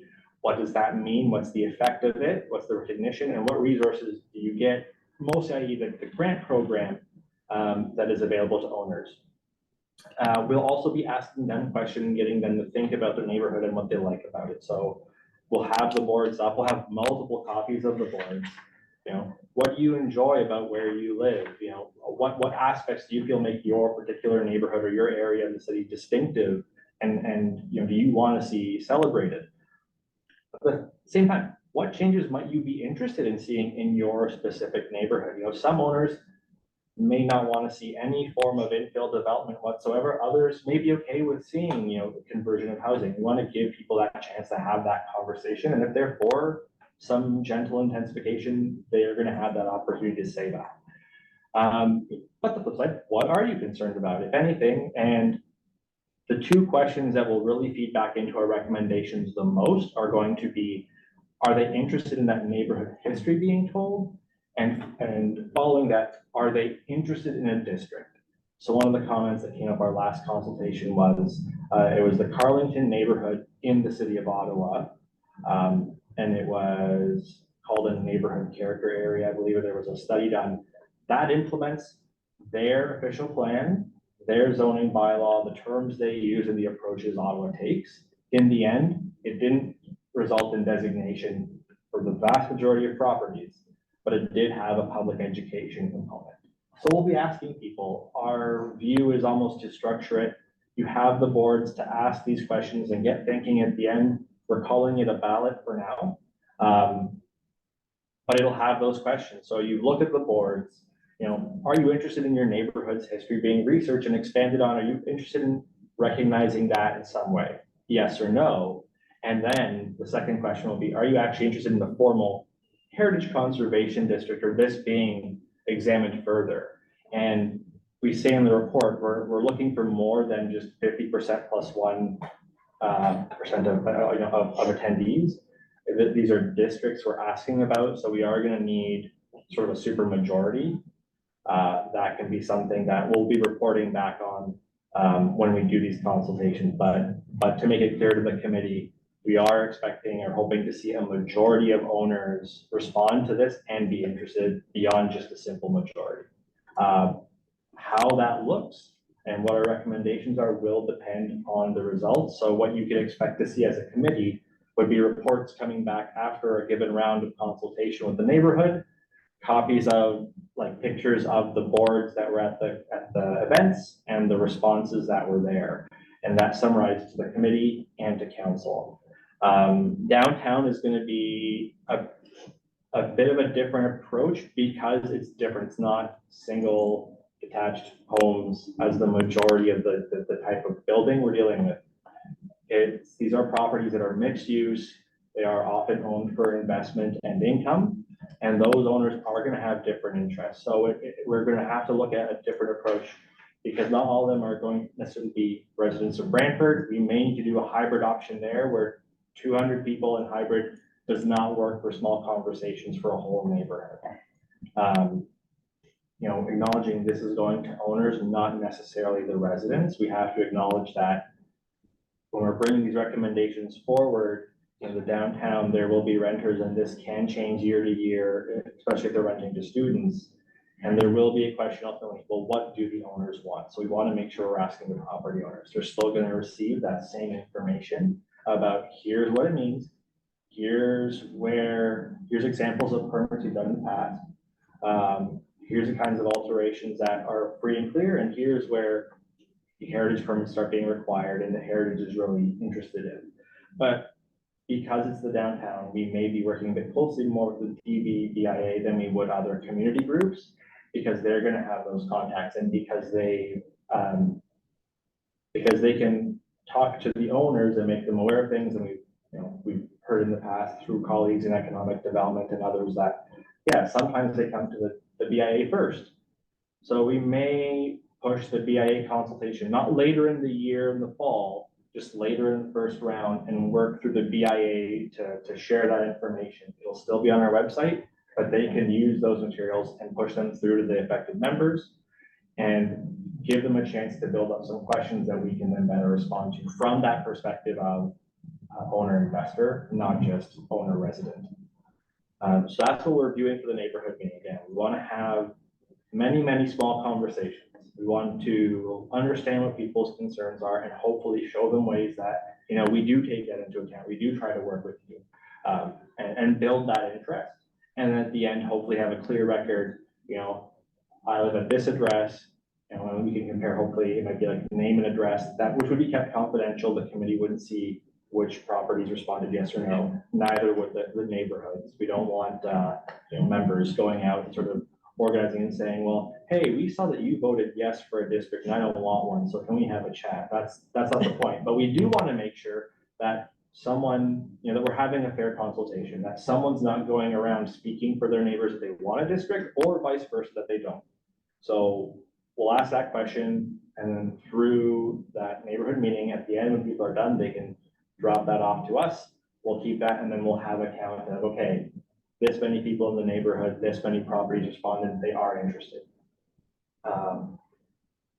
One of the, questions that the committee said was, should we combine these meetings, or can you consider combining these meetings because you're doing a lot of consultation? As staff, we don't feel that would be best served. The three neighborhoods that were larger neighborhoods are going to be almost 200 residences. That's not going to be conducive to combining into one evening. And the other case, the smaller neighborhoods are Waterloo Court and the commercial downtown comparatively by number of properties. And then to have those two groups in one meeting, we are going to be addressing two different kinds of questions, two different sets of interests, and it's valid for those sets of owners to have their different interests. So we want to give them that opportunity to have those conversations with us, and so we can be ready and informed on the concerns of the owners downtown, and then we're going to have that conversation with the owners at Waterloo Court. again, hopefully, and be able to respond to their questions directly and not have to jump back and forth or have two different groups sharing different views. We want to be able to work with each group and consult them. Next slide, please. Thank you. So for timing, we're going to have the 2 phases before and after summer. We are not getting into July and August consultation. We are aiming for mid to late May and mid to early June, and keeping an eye out when Victoria Day will fall exactly. But we expect commercial downtown and Waterloo Court before the summer, as well as Victory Housing. And then fall would be Dominion Steel, and then the Dufferin and Lorne neighborhood. Each phase we report back. We want to make sure that our reports are going to be clear for committee and council to show that clear record of what we heard and what the neighborhoods wanted. We may do it as 1 report per phase. You may see 5 reports total, 1 for each potential district. Where our focus is on making sure the record is clear. We'll summarize the results, attach the pictures of what we received, and give that report on the ballots and how many are interested in the district, or are they just interested in learning about their neighborhood. So if we see a strong push for alternatives, you may see a recommendation from staff saying the threshold was really low. There are people who are interested, but they're scattered around. We recommend offering or seeing if they want a Part 4 designation. But we heard a lot of interest in knowing about the neighborhood history. So maybe there's a project with council support for funding to research the neighborhood, install some plaquing throughout the neighborhood to tell that story at this stage. And that's where it goes. That will depend on what our feedback looks like. Again, and the strategies may change. Where you see the zoning bylaw now has certain zones.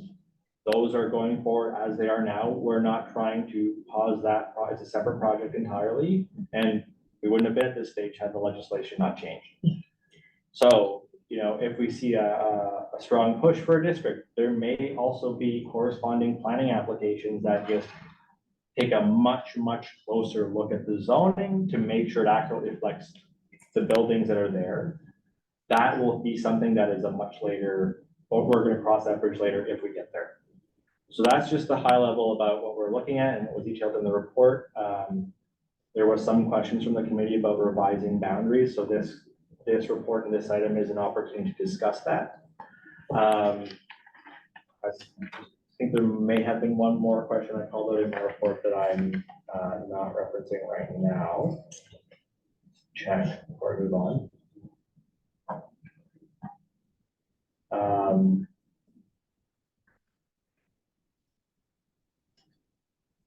Yeah, so part of it will be, there's a comment about making sure owners know the rules despite being listed or designated what the differences are. So that'll be part of the information we share.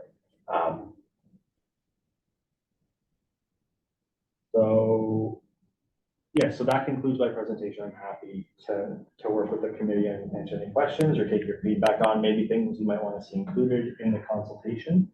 But from this point, we will be finalizing it and then moving into actually booking these meetings. We will inform the committee when the meetings are held. You will see that in future meetings as like an update, a consent item, just for your information. And you are all invited to attend the open houses as well. At the times that work for you, you can come in and see how they're going.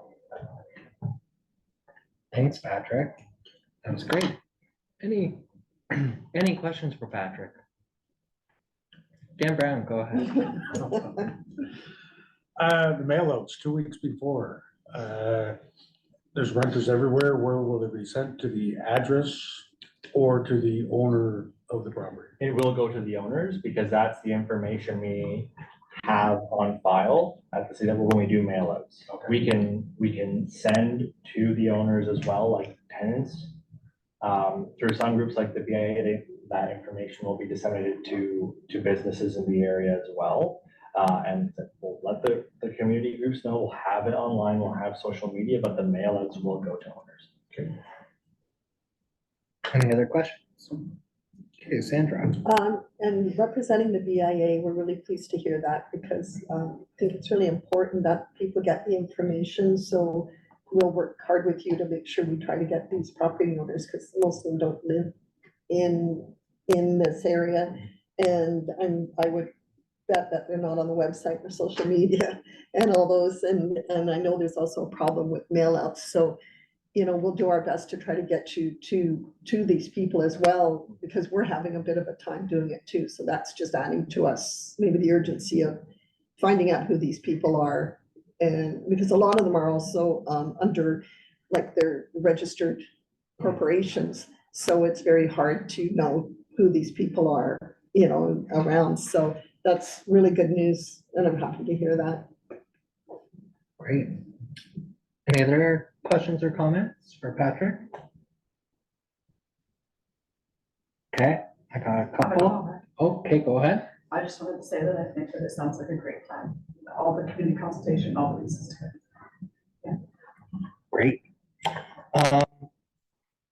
You mentioned with the social media campaign, do we know if we have like historic pictures of these areas that we could use in kind of that social media post to kind of, you know, capture, so to speak, the interest in? I don't have a full catalog. We do have some on hand, like various sources from the inventory, some that was shared for the register, like the background, and some of it might have been used in these in the study documents that were prepared. I don't have a catalog right now. The focus will be on making sure the information that we're having the meetings. We will certainly try to do snippets of history, but our first priority is making sure we have like the announcements in the queue that the project has started, and here's when your meeting's happening. Yeah, it's just that like the picture's worth 1,000 words, so to speak, right? And if you put a modern picture of the community up, you know, I can see people looking at that and saying, oh, well, this isn't historic then. Whereas if you have, you know, a historic photo or something, people can easily look at it and identify, oh, yes, this is you know, I can see the heritage value in this. I did like that you mentioned the timeline for things, and that we're going to be getting notices that we can attend. That's great. I don't know that we could do a joint meeting, or that would be called a joint meeting with the BIA in order to, right, kind of try and, or if we can call it a joint meeting to try and, you know, encourage the involvement of the BIA with that one. And then in the downtown one, you said it would go to the property owners. So then, so it's not like the residents of that downtown area would have any,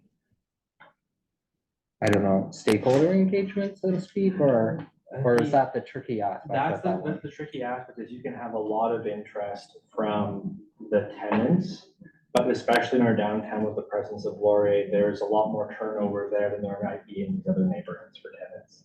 So a lot of interest from the tenants, but no interest from the owners. And we ultimately do have to show council that there is interest. That's the purpose of this. Is there merit in going further and working with these neighborhoods to see if they're interested in a district? This is not we want a district here, and we're going to get one in 2025.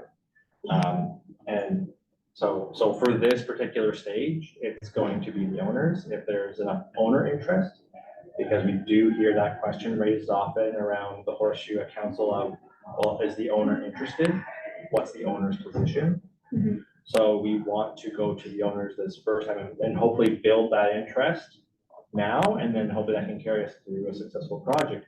But if we get to the district stage and we would have support with a consultant and a budget, then we can do a more fulsome engagement, get that feedback and use it to inform like a district plan and the vision and concepts for the district. That's going to be more than just the ownership base. Great. So yes, it would be considered just not at this particular stage. And then one of the questions, I don't know if it's should be included as one of the questions that you ask residents, because you did bring it up a little bit in your report. That one of the questions is, are they interested in exploring a heritage conservation district? And you mentioned that, you know, if there weren't enough, maybe some property owners would be interested in a Part 4 designation.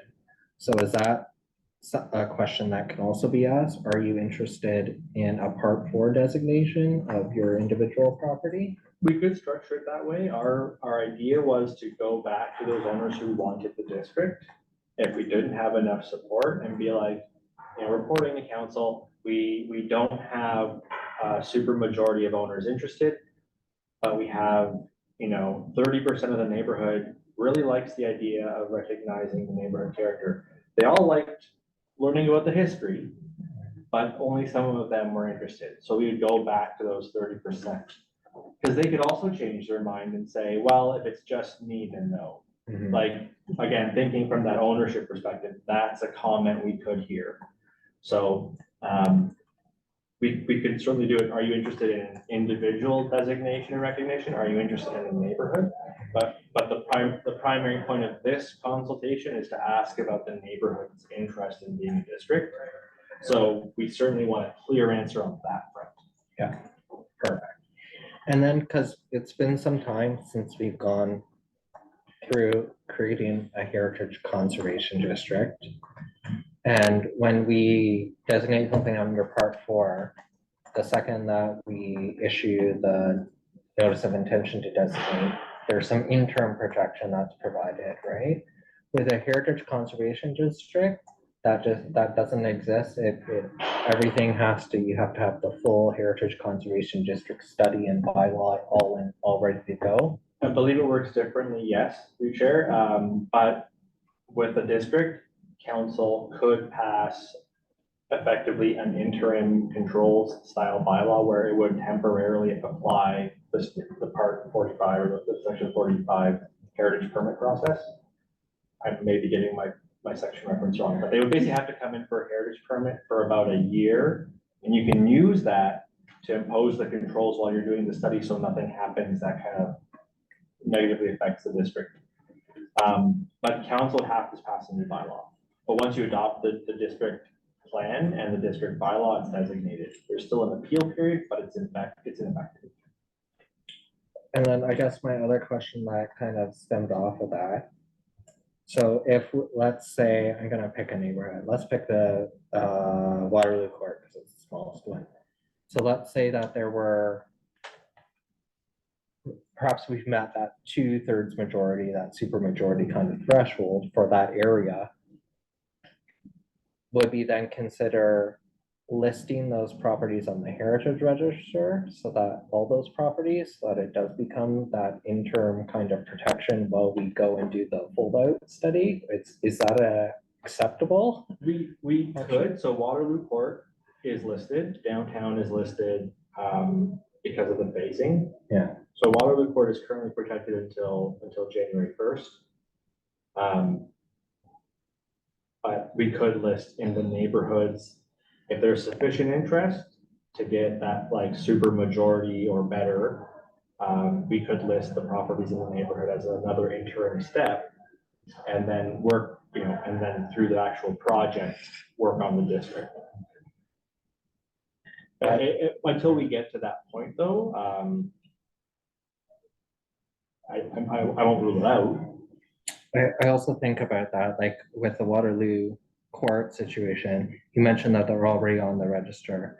So they would come off on January 1st, and then because of the changes, they would not also be eligible to be added back onto the heritage register for 5 years as well, right? So then they probably would not have that interim protection. Through the chair, that is correct. If we approach it from the Part 5 perspective, you can do that interim heritage permit protections. That's separate.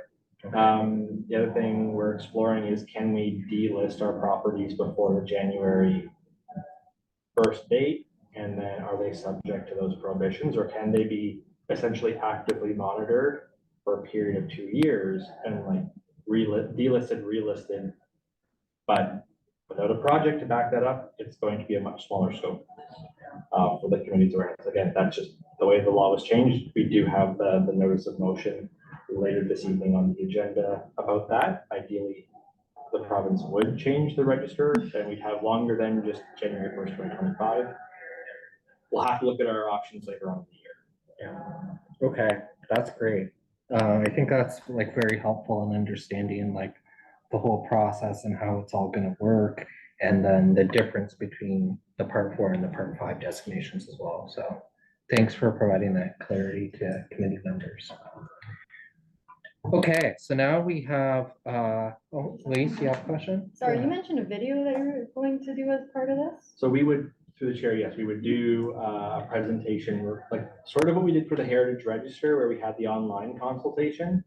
We would do a run through of a presentation virtually and post that, because again, some people may like the presentation. I just don't want to have a situation where we have 400 people trying to show up because they saw meeting starts at 2, ends at 8, presentation at 6, and then no one comes. So Too many part- people show up. This, they can go watch on their own time. They would run through all that background information. And just part I'm wondering about the video, just like for accessibility terms, would there be like closed captioning on it or something like I that? believe that's a feature we have with our YouTube channels where those are generated. So users can turn those on. Okay, thank you. And that video would be posted on the YouTube channel or on the Let's Talk Brantford or both? If we use Let's Talk, I think we can host it right in there, but otherwise it would be a direct link to the YouTube and to that specific video. It would be made prominent on the page. Great. Sandra. And just one thing, and more with respect to downtown, are you tracking who you actually do get hold of? So that's why we would want sort of, again, Okay. called the ballot, where they can say, like, we ask them to put their name and the address. Again, so we internally could say, hey, we've gotten 3 responses all for the same property, but one of them has the name and 2 of them don't, or 2 of them have the wrong name. Like, so yes, that's why we would want that, but we would keep that confidential. Certainly seeing multiple responses, especially in the downtown for the same property, we have some questions and maybe it would merit some investigation. Like And I'm more interested about getting enough of the people who actually own the property here. So if we did something and the numbers were poor, then we could try to think of something else to get them up. So just to keep that number, like, cause I mean, as far as it goes, we've got to get in touch with the owners. And I don't know how you're gonna track to make sure that it's an owner or a renter or something, but that's the part that we really need to know to make sure that we can get that information out. we are limited right now with our resources and because we weren't able to go to council for a budget for this because this is just like the fact finding stage. But to then have a model where you can, 2-factor authentication of someone's vote to do on district. It's challenging. So we're going to acknowledge those limitations when we report back. Okay, any other questions? We can either move just to receive this, or if people have comments that they would like added, then we can do that as well. Councillor Sullivan? Which are you moving? Just that we receive it, or do you want comments? Just to receive, okay. A seconder? Dan Brown? Any discussion on just receiving and not having comments? Not seeing any? Okay. I'll call the question on receiving then. All those in favor? Thank you. I declare that carried. Okay, moving on to the other part of the Ontario Heritage Act, Part 4. Go ahead with your report on this, Patrick. Thank you, Chair. I will once again allow Lisa to put the presentation up. Thanks, Lisa. This one will be much shorter. We had fewer back and forth with council in terms of just like refining a strategy, getting our direction. Unfortunately, just through personal reasons and then coming back, the projects like 25 William Street and other sort of projects took a lot of staff time. So we're only reporting back now. But next slide, please. This is the discussion about now 97 properties on priority group A that are still listed. As a reminder, when I was away last May or June, the owner of 108 Albion Street applied and gave a notice of intention to demolish, which was ultimately approved. But we have council direction for alternative one, option A. That is a designation research work plan. It's not it's not council designating 97 properties. It's authorizing staff and the committee to explore and research properties and report back. So next slide, please. So our prioritization strategy does not include those 22 Group A properties that are in district. Those are being captured through that project. There's about 74 properties that were in priority Group A. So we looked at a number of criteria qualitatively. There's no point value to this, but just of those 74 properties, so we considered, obviously, if it's in a potential district, it's ruled out from this discussion.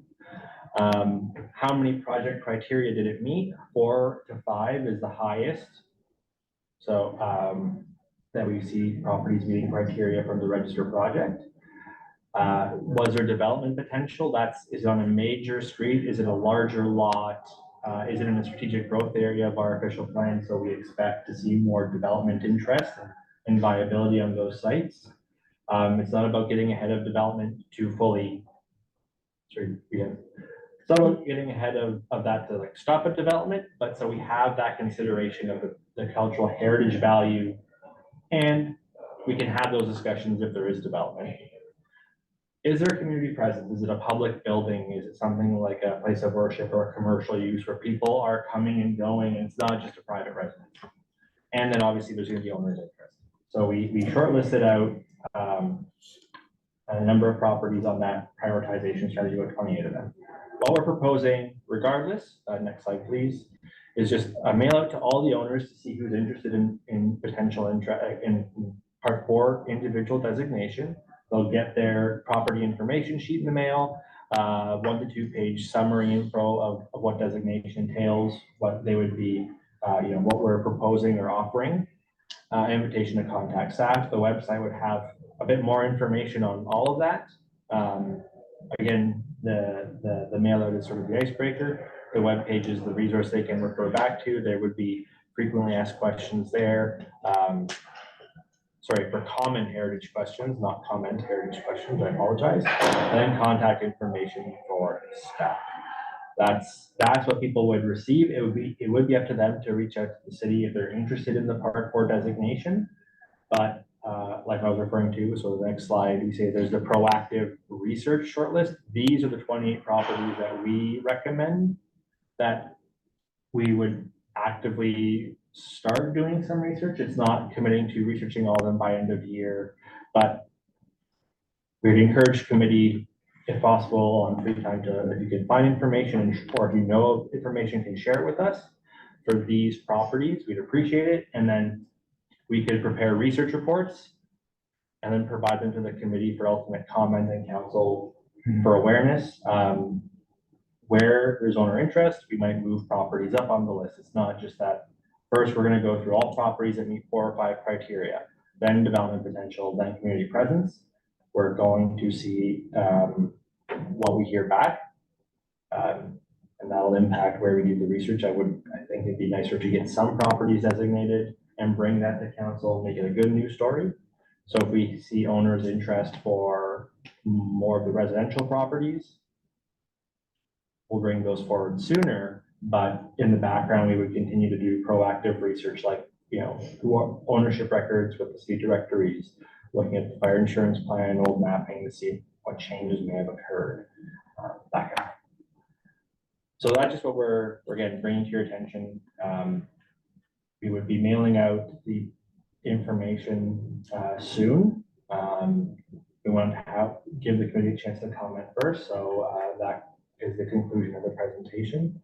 Thank you, Lisa. So just report be received. Any comments you'd like to provide, we'll consider. And then we would just ask that as a committee, you encourage yourselves as members to assist in researching. It's not a requirement, it's not an obligation, but just we request that you, for these properties, if you can help provide research to us that we can then collate and form into proper research reports. Okay, thanks, Patrick. Any questions for Patrick on this one from people? Okay, I got some questions then. So I guess first of all, is it now that I can table those documents that I as well sent out this afternoon to everyone? Well, I don't know, through the chair, I'm not sure what you mean by table the documents. You have shared some documents with your fellow committee members. Are you looking to have something put on the screen or? No, just that I want to make sure everyone had it, and then I can provide maybe some context for why I provided that information to the committee. I was back in January, I met another councillor in another municipality, and then I had some discussions with them, or I wanted to see what was happening in their area. And it kind of rang an alarm bell for me in the sense that we were pursuing heritage conservation districts. And I was concerned maybe we're not in line with a lot of other municipalities, which seem that they're pursuing heritage designations rather than going for heritage conservation districts. And I know we've always had problems with getting heritage designations, having the staff time for those. And seeing that Halton Hills, which has one staff person dealing with this, and they're able to do 16 designations in 1 year, that's very impressive. And so I was concerned that we were kind of missing the boat on this a little bit. We were, again, similar to the Heritage Register, we were trying to pursue one avenue and one avenue only. And I was worried that this might,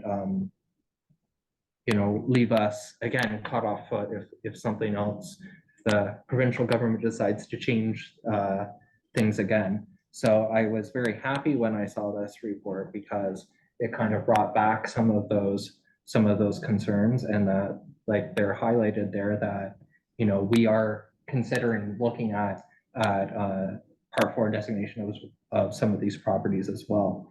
So that makes me happy we're not putting all our eggs in one basket again, so to speak. My other comment would be there's a number of these properties which committee has already passed notice of motions to designate back in 2019. So 80 Chatham Street would have been one of them, as well as 40 Richmond. And I think the other one was the Marquis building, which we already had a discussion about that on Market Street. And there was one other property, which I can't recall off the top of my head. The other thing about 40 Richmond Street is it also ties in with the Red Cross building, because the delegation at council, when they spoke about not wanting to designate the Red Cross building, they already indicated that they were in favor of designating 40 Richmond Street as a designated property. So to me, that one should be moved right to the top of the list because the research has already been done. We've already passed a motion some number of years ago, and the owner has seemed to indicate that they are willing to designate that property. So that seems like the easiest one, so to speak. So that's one of the ones that I think would be important. And then there are a number of as well that I know that I've done research on. So 80 Chatham Street, I know I've already done all the research on that one. I'm trying to go through the list and make sure that I'm not forgetting any. 202 Green River Ave, that one has also been mostly done, as well as 40 Richmond Street. I've already done all the research for that one. So those are the properties that I know where there has been already some preliminary research to be done that would kind of help accelerate some of these ideas. And the other property that I think is highly important would be, can I find it? 743 Colburn Street, which is Peter Jones' house.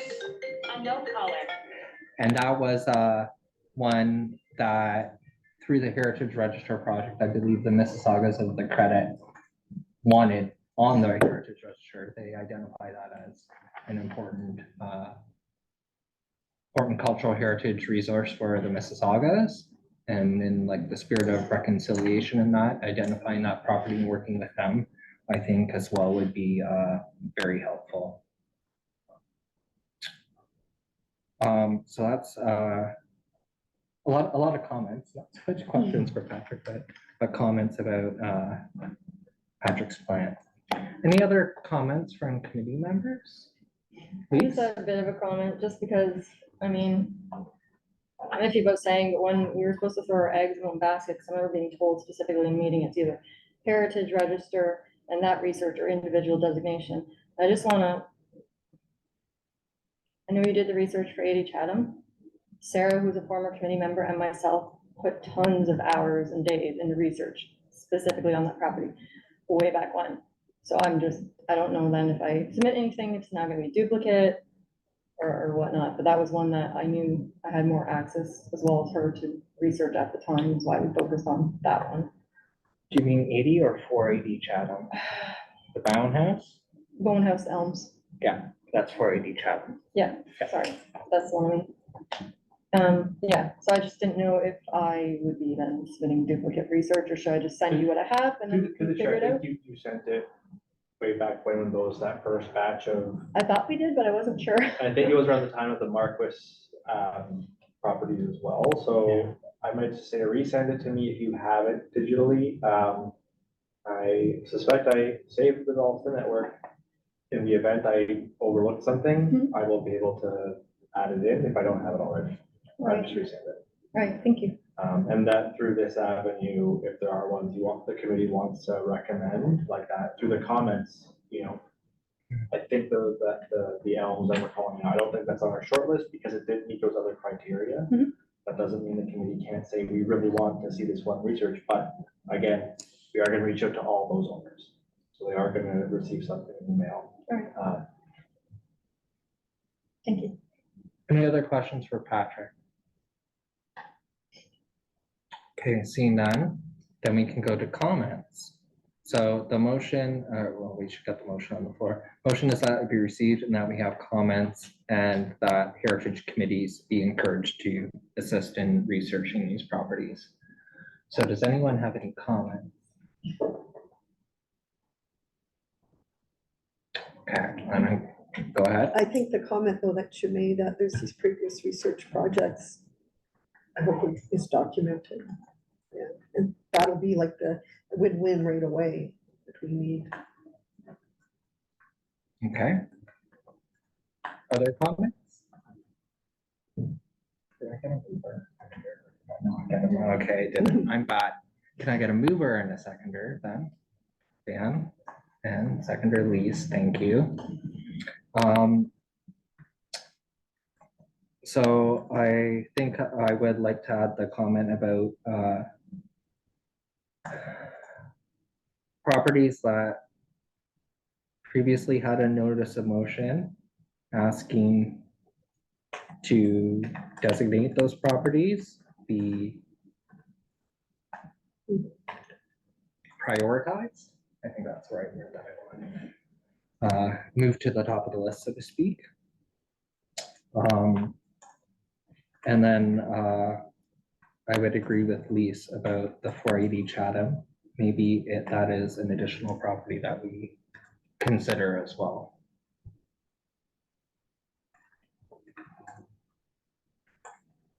Any other comments from committee members? I don't see any. Do people want a recap of those comments, or are we good to vote on them? I think we're good to vote. Okay, all those in favor? Thank you. I declare that carried. Okay, consent items, we're almost there. So we have minutes from January and February, which is just the no quorum meeting. Can I have a mover and a seconder for the minutes? Both sets of minutes. Tamara, Let's see if that's there. can I have a seconder? As a That's fine. reminder, minutes belong to the body. Even if you were not in attendance, you can still move or second the minutes. Okay, Sandra, perfect. Any discussion on the minutes, errors or omissions that anyone caught? Okay, seeing none, I'll call the question. All those in favor? Thank you. I declare that carried. There are no resolutions. There is a notice of motion. And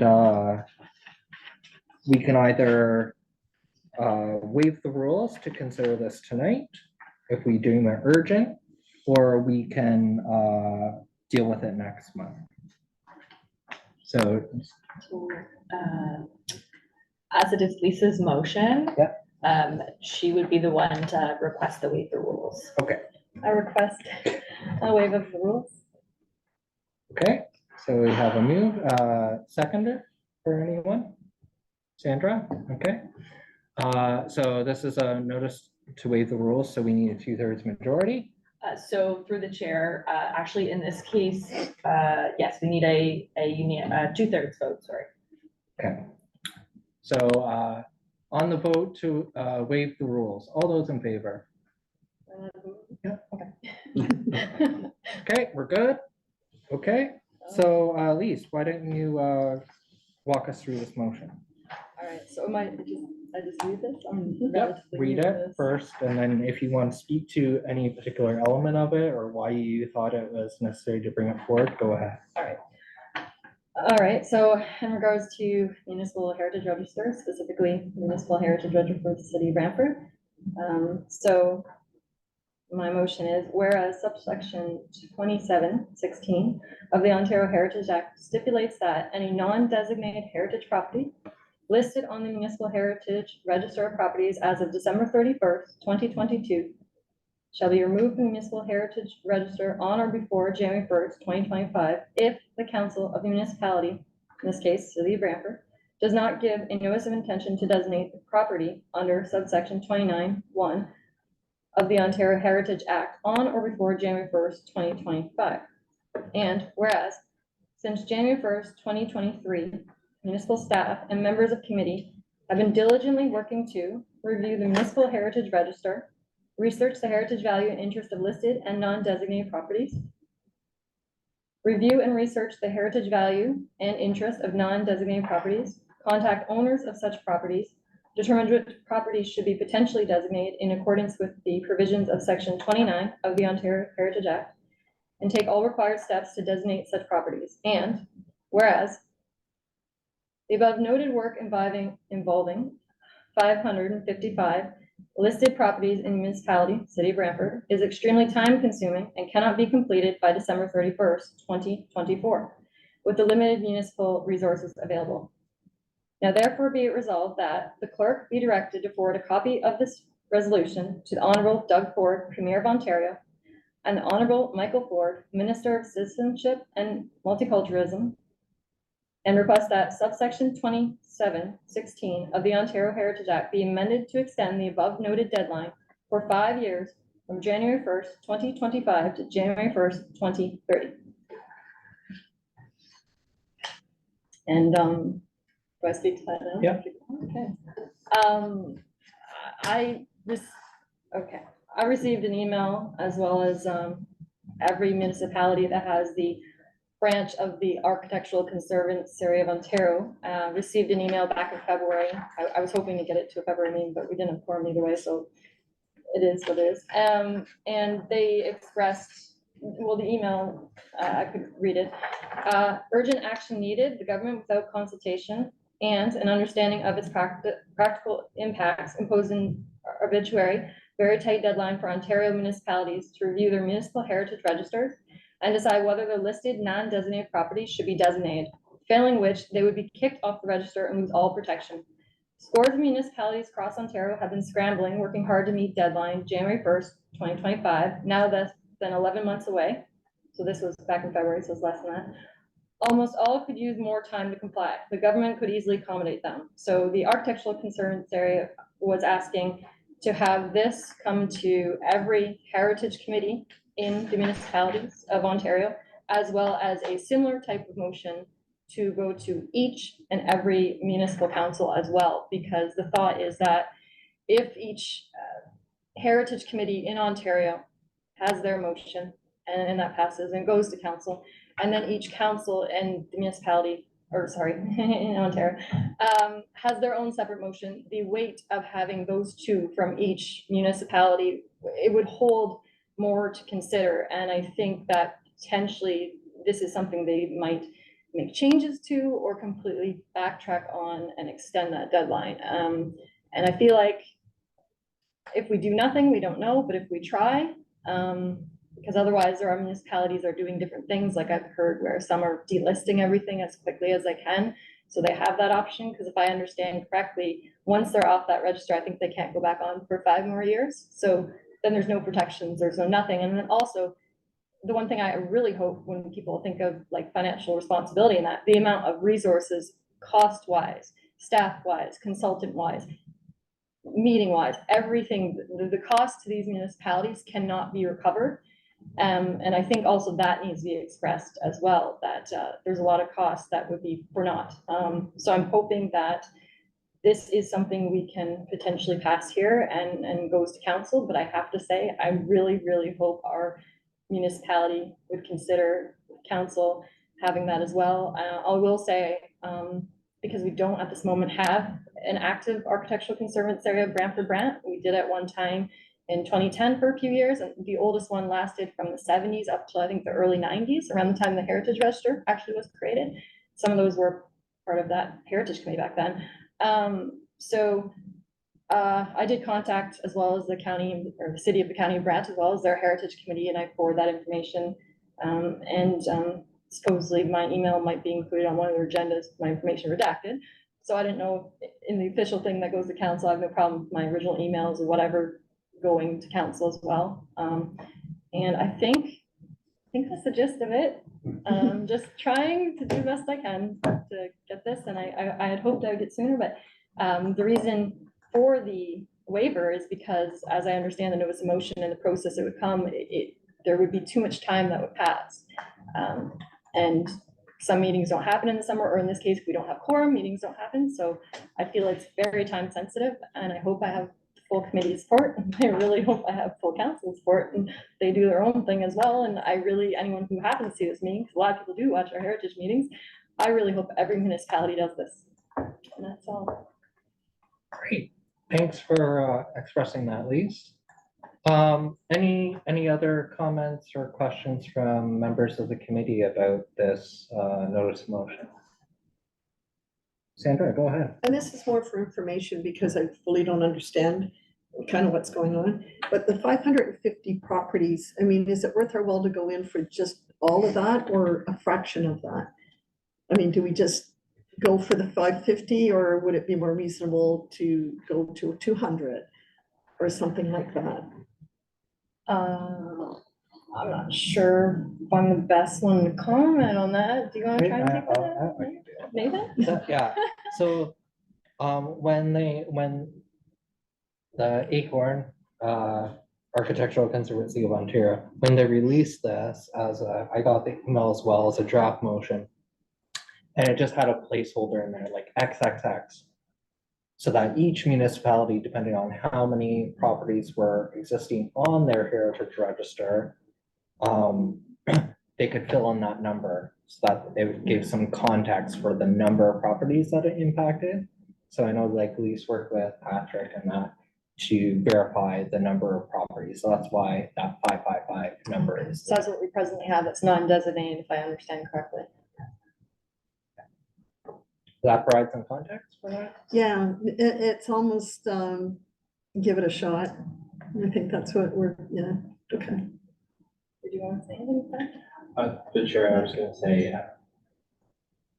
the idea is to request and say, this is how many properties we have listed. So collectively across the province, there are tens of thousands of listed properties. It varies between municipality, but just to sort of put those numbers in front of the province. And it was seeing these come in, and that this wasn't 5 or 10 properties that had to be researched. There are hundreds of thousands or hundreds of thousands, depending on the municipality. Mostly Toronto would be the thousands, I think. But, yeah, just to show that number to the province. And I think the ACO, when they were talking about the changes, every year they come out with like a list of endangered buildings in the province of Ontario.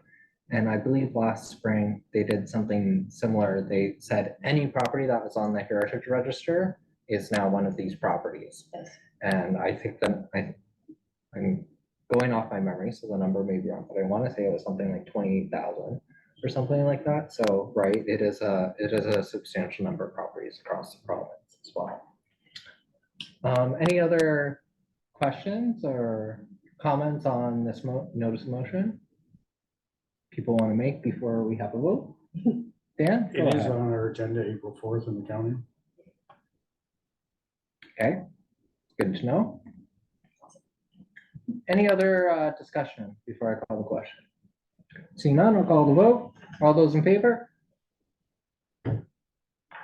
Thank you. I declare that carried. Okay, we got there, guys. Motion to adjourn. Thanks, Sandra. We're adjourned. Thanks, everyone, Have a for good a night. long meeting. So can I have some, in addition to, she's.